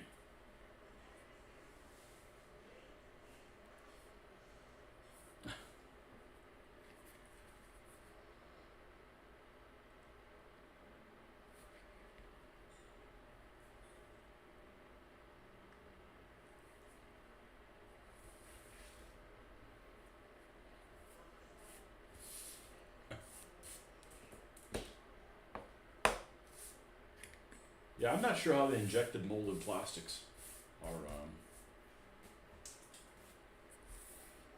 Some of them have a bit too much facial detail. Almost like they were sculpted by that Ron Volstadt guy that did the Osprey books.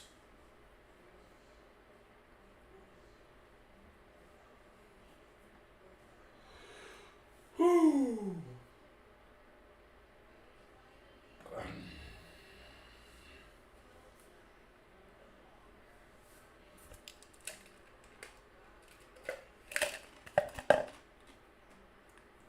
Oh, this is the set that looked like it was pretty good. I'm still in that. Yeah, I'm still in Africa Port. The one that is done by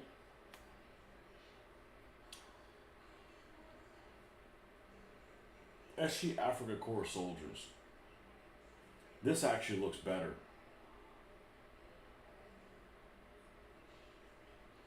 And you can tell these guys are actually hard plastic.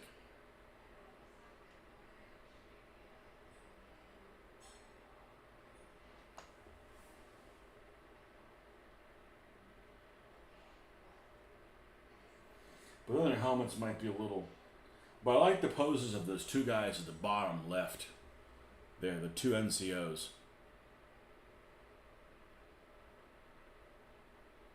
That looks pretty cool. Actually, none of these have caps. They're all helmeted. Yeah, so I think of Africa Corps wearing caps, like any chance to get. Well, I prefer a mix, but.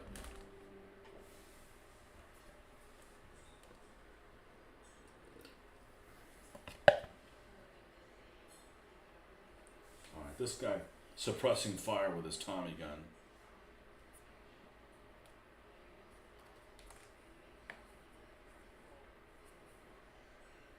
Killing that Nazi bloke.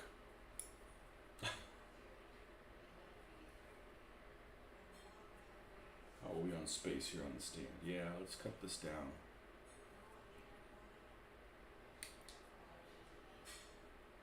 Let's cut that down.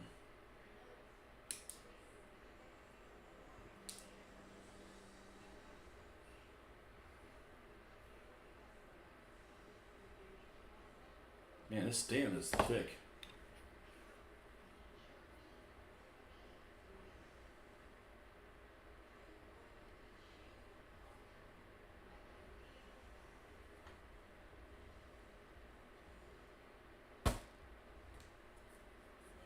There we go. He's already a tall dude. He almost took his foot off. Whoops.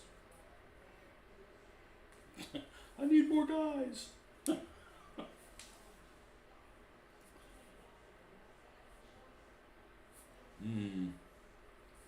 might have fucked this guy up. I didn't fuck him up yet. Oh, there we go. He stands fine there. Then what's the problem? Why don't you stand here? Oh, you're just trying to be difficult. What about on this side? Nope. Not here. Nope. What about... why didn't you...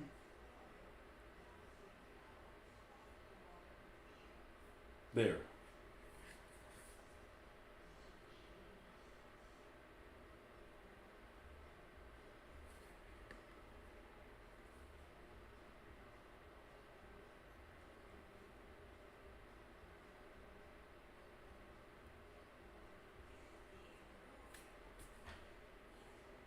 That looks like he's just standing on a rock. What was it that had to take the stands of the figures almost all the way off? Oh, I think it was like the crew for my war wagons. I was doing 15mm war wagons, and I didn't want these guys like bringing the stand with them. Like, looks silly. Okay, that guy was just way too thick.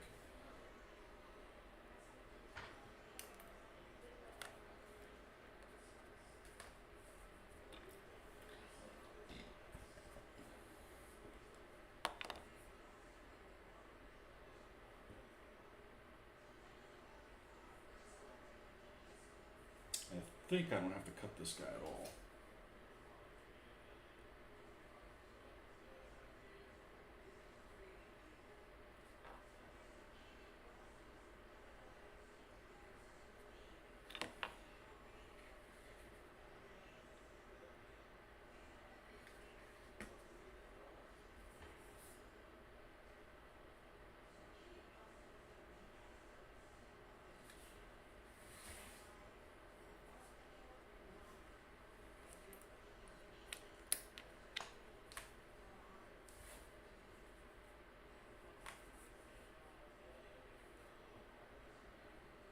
See, that one's okay because the names didn't want it back.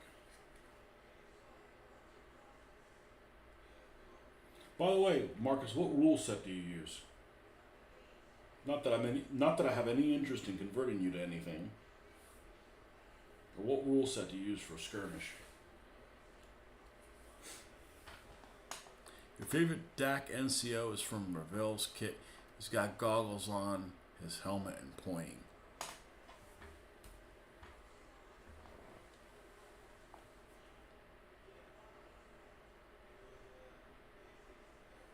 Ravel? No, they make 2 Ravel African Corps. Oh, that guy. Yeah, he's pretty cool. How are the Ravel figures comparative wise? Are they kind of thin? Yeah, you're talking about this guy. And he's got those really tall lace-up boots, which you see in a lot of photos. That's actually what you see more than anything else. You'll even see guys wearing shorts having those things on. Well, here's one right here, eating pudding or whatever the hell a Nazi eats in the in the desert.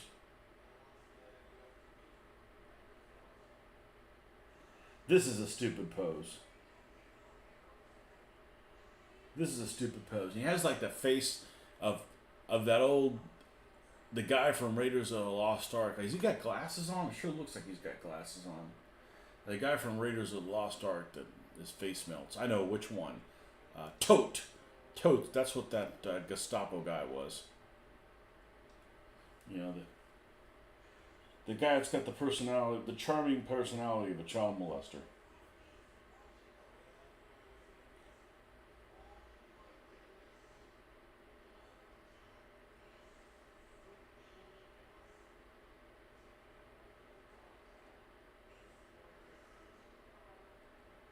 Yeah, pretty cool.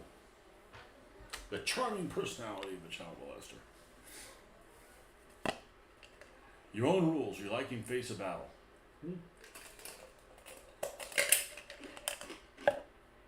Well, it depends what you want to simulate.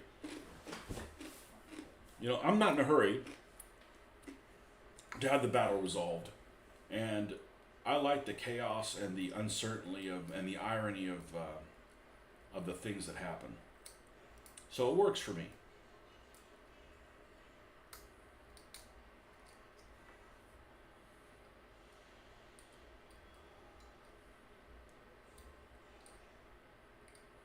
And I feel like after I play it a couple more times, I'm going to be really comfortable changing some stuff to make it better.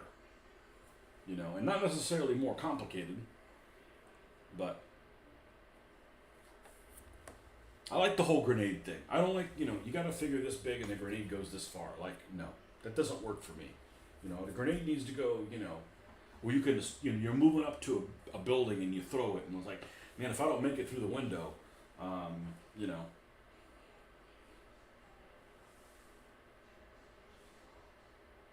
it's going to be one of those.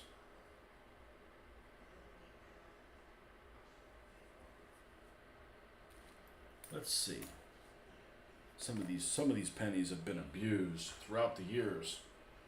Sticking 15mm figures on and painting them and then taking them off and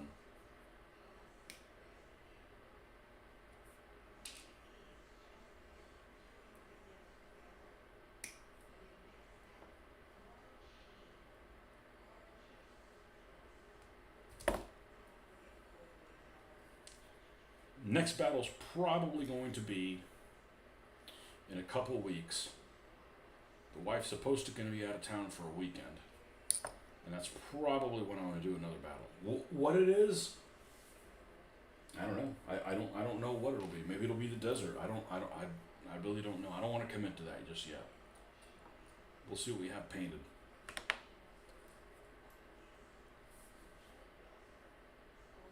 Like this guy's stalking. I'll do you for that.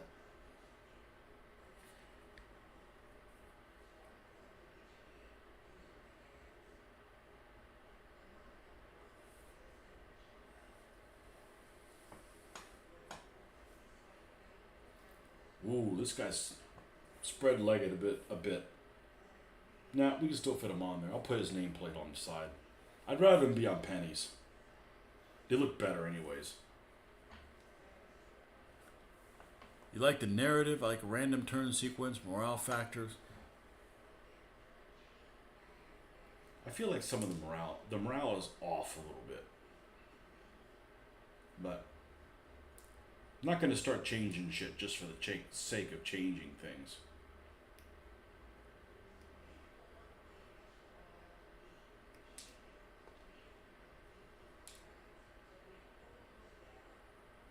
Yeah, I think that whose turn comes up is really interesting when you're talking about tank combat. And you're really going to be able to tell the difference between how a one-man turret operates and how things with two-man turrets or three-men or, you know, what have you. One-man turrets are at a severe disadvantage.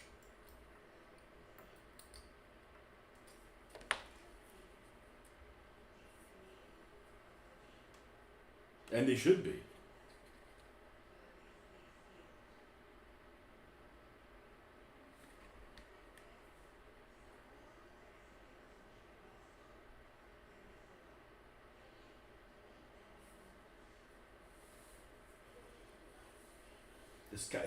This guy's firing that Enfield like that. Who's that? What's the name of that guy that does all the ARs and he fires them in the weird grip? Chris Costa.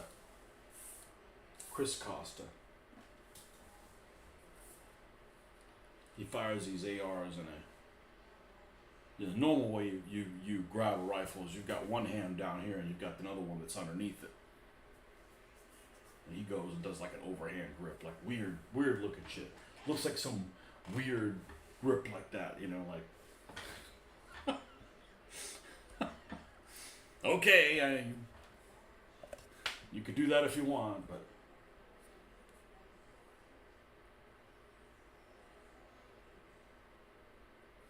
This guy, the officer. Well, the back of him's over here. We can leave him just the way he is. We like him just the way you are. Oh, cue the music.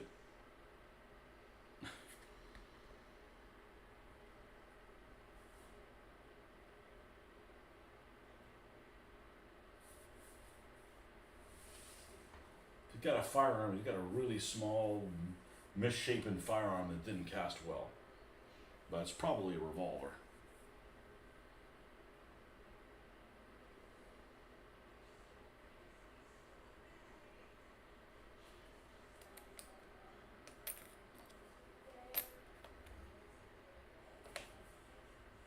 This guy's got to be cut down.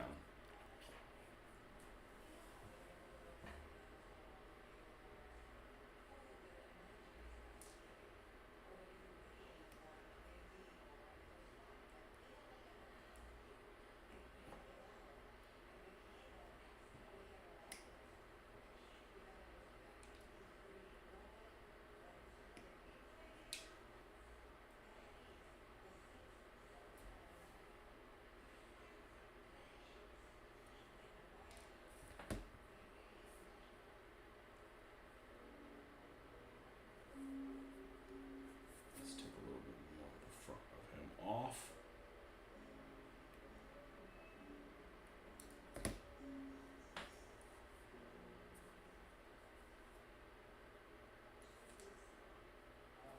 Is his bottom uneven or something?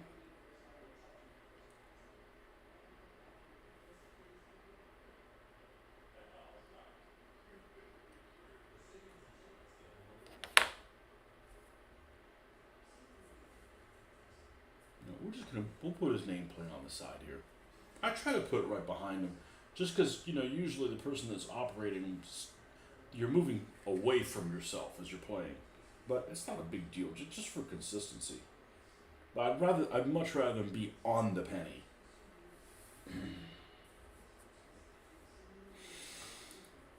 Alright. We got this.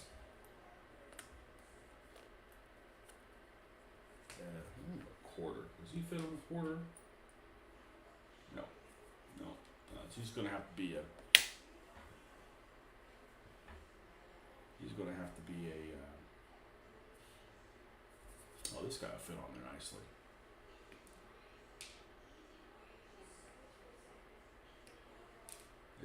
This thing cuts this stuff like it's hot knife through butter.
Oh, geez, it's early. Looks like it was a lot later than that. Not even 7. Oh, we're good.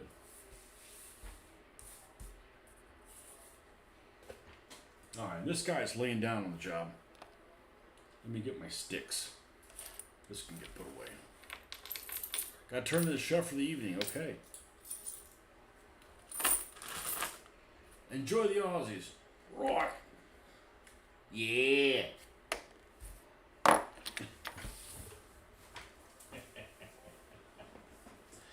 Oh, man. It's probably the right size for him. If I go narrower, he's not going to fit on there, is he? Nah, his foot's overhanging.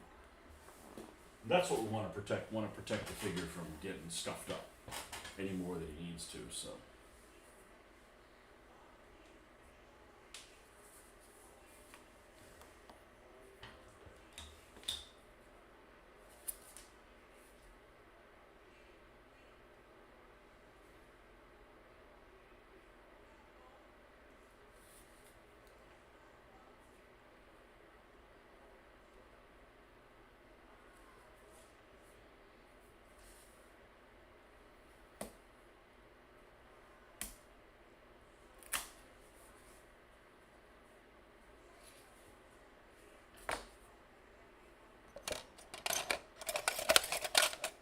Let's see the files.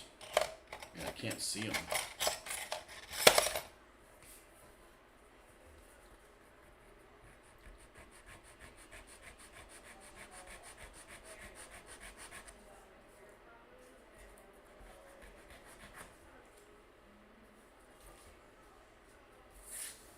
You know, this is what I need to be doing, and I got these things I don't really have a use for them.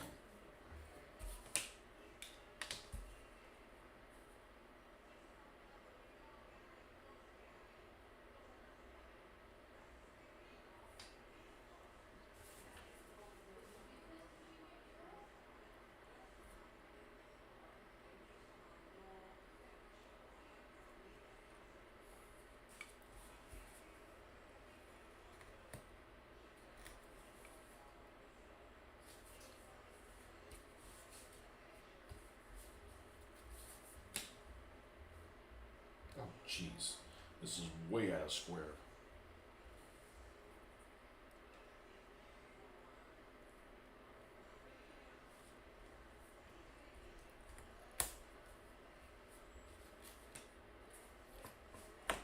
That's what I need to be doing.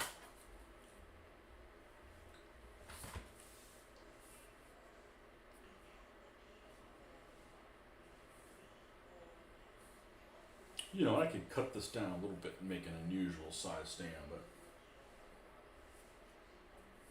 I don't really mind being that big because we'll put some rocks and stuff like that and make it look interesting. Actually, a really good figure.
Kind of a big piece of flash there.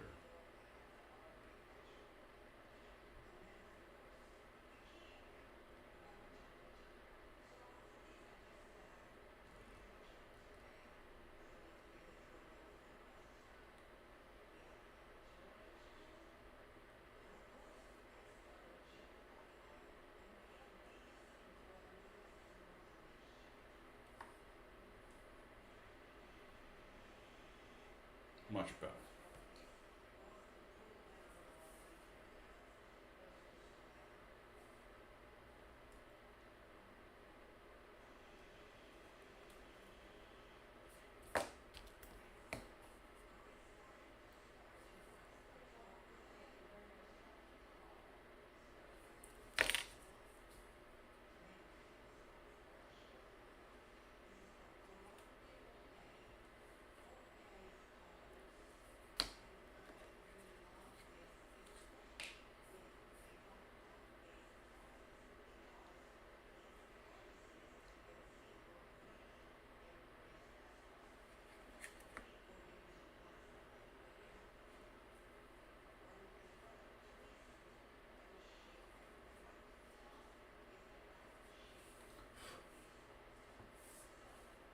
Alright, we got those guys all glued.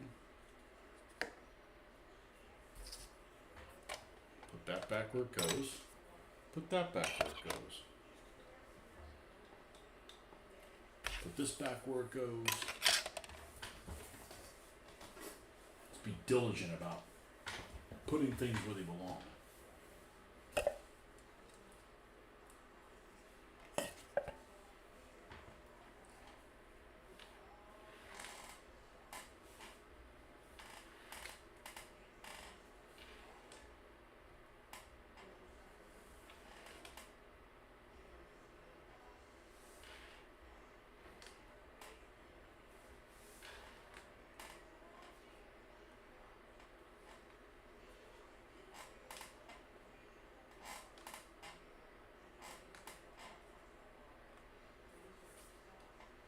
I haven't had one of those things where something frosts next to the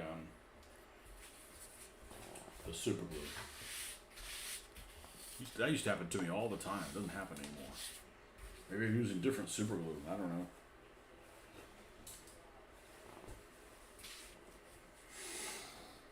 Okay. So now, we got a couple of these blokes.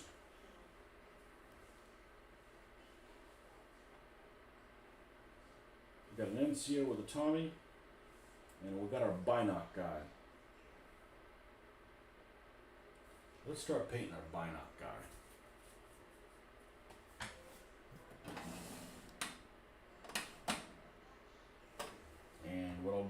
next session that I go, I'll start priming these guys.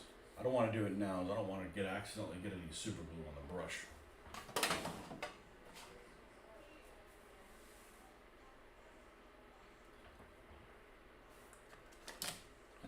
Let's see, we got one of these that's relatively.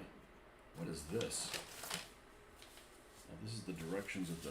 Oh, we got to put that with our direction sheets. We don't need that there. That's the wrong thing in the wrong place.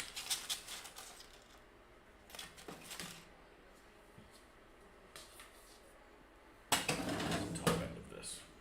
Okay. So let's get our usual suspects out here. We have our empty water tank. So we'll get some. You know what? Is this clean? It is. We haven't even cleaned a brush in it. All right.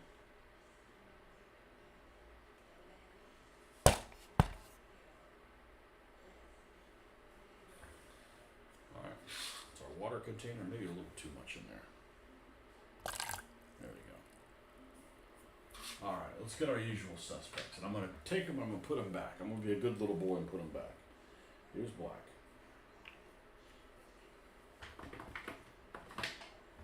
Here's white.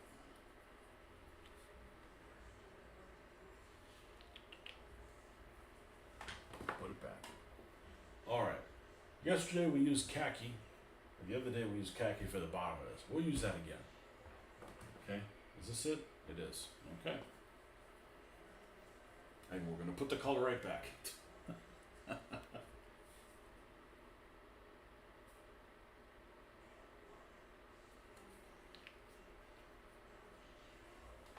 Actually, you know what? We're going to flip them.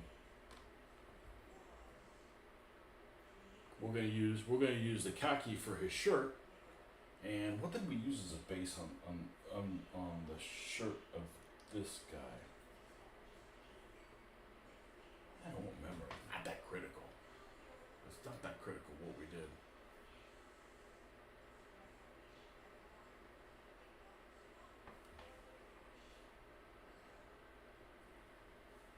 Let's get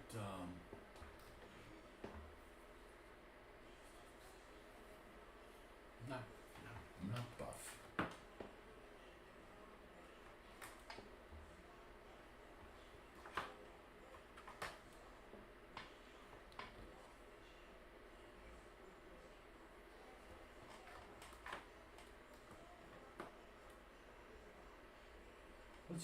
Let's use dark sand. Let's use dark sand. That one's good.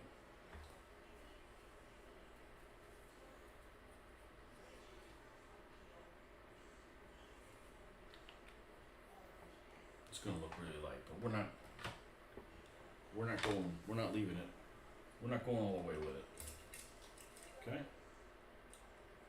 Let's get some brushes.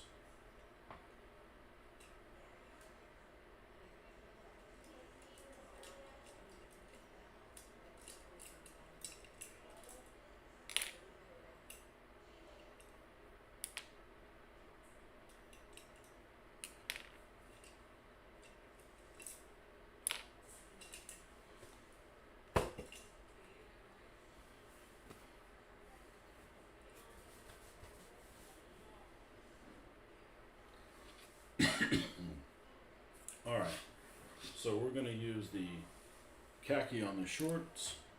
I mean this sandy color, the dark sand on the shorts.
we're actually going to want this thing to dry because we don't want it to pick up any of this color and move it around. We'll find where it is. The shirt's going to be this color here. So let me see if I can add a little bit more of this.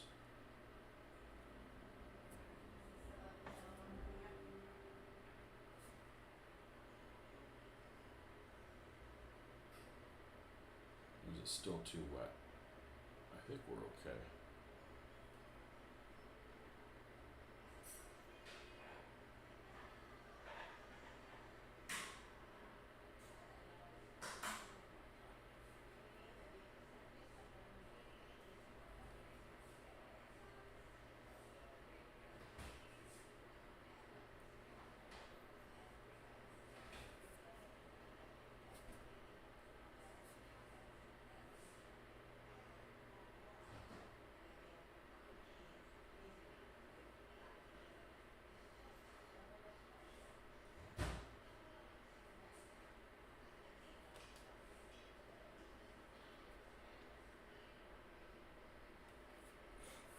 And then a little bit more.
All right.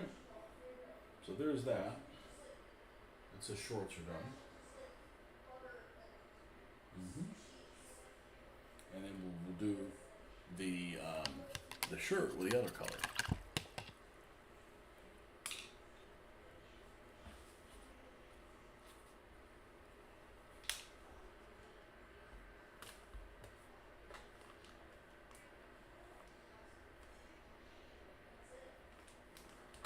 Hurry, 14 minutes left. No, I'm not gonna buy it.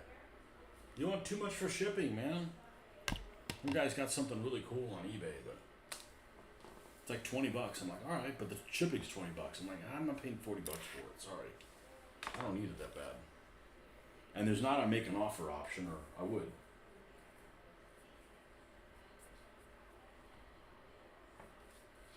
Now, he keeps relisting it, and we'll see.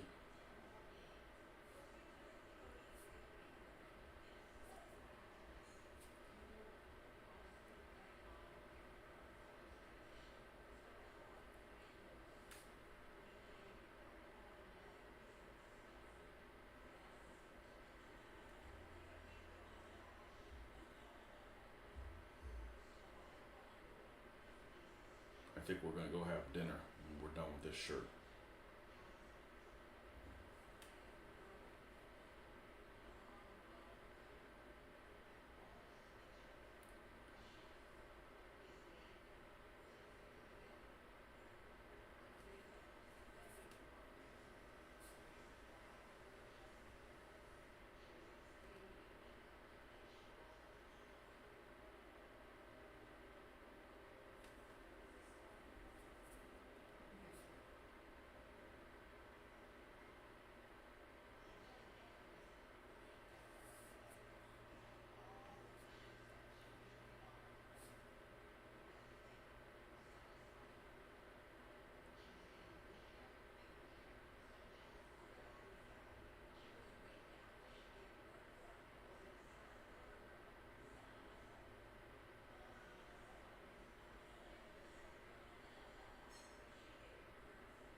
off to bed, hopefully catch a live stream during the week. Well, I'll try to get on as early as I can, but you know, sometimes it's difficult. Thanks for stopping by as always.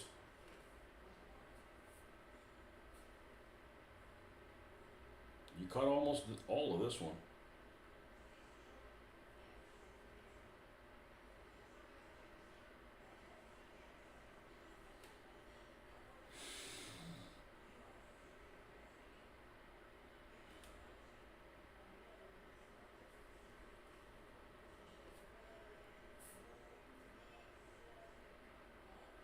Alright, let's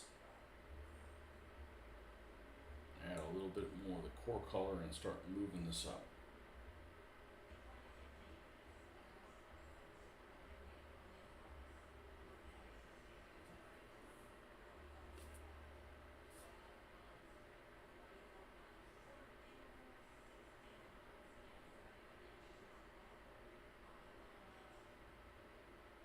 I'm so behind on watching things I'm subscribed to, like way, way, way behind.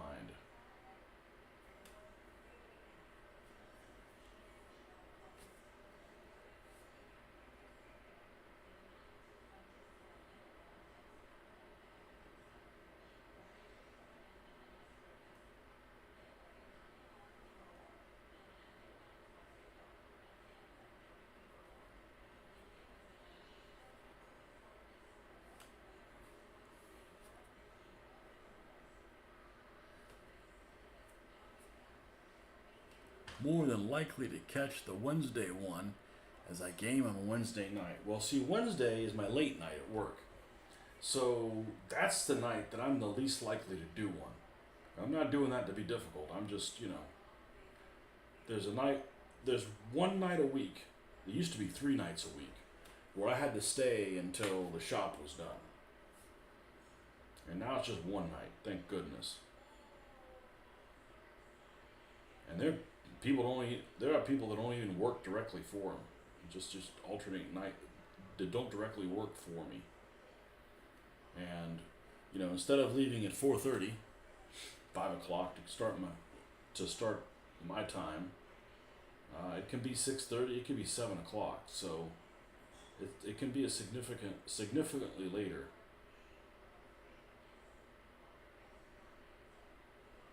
But we'll see. If we're able to do it, we'll do it, because this is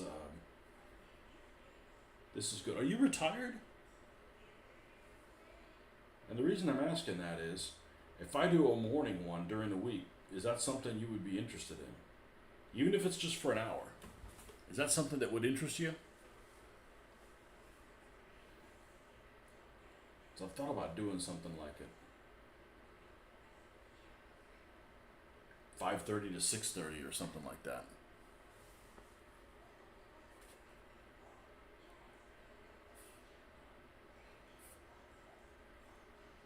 Let's add a little bit of white to this.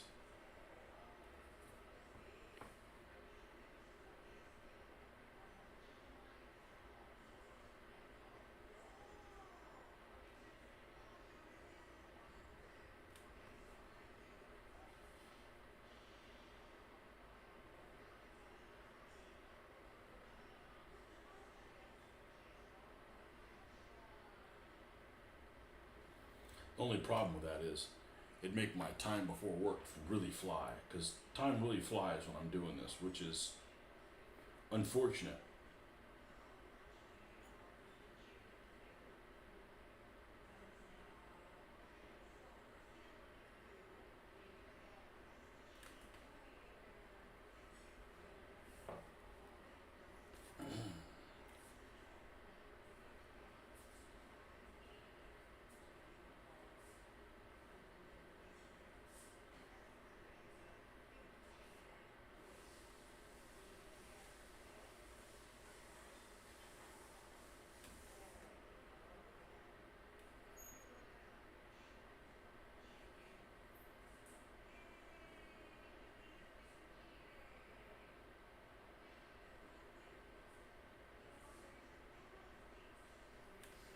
Yeah,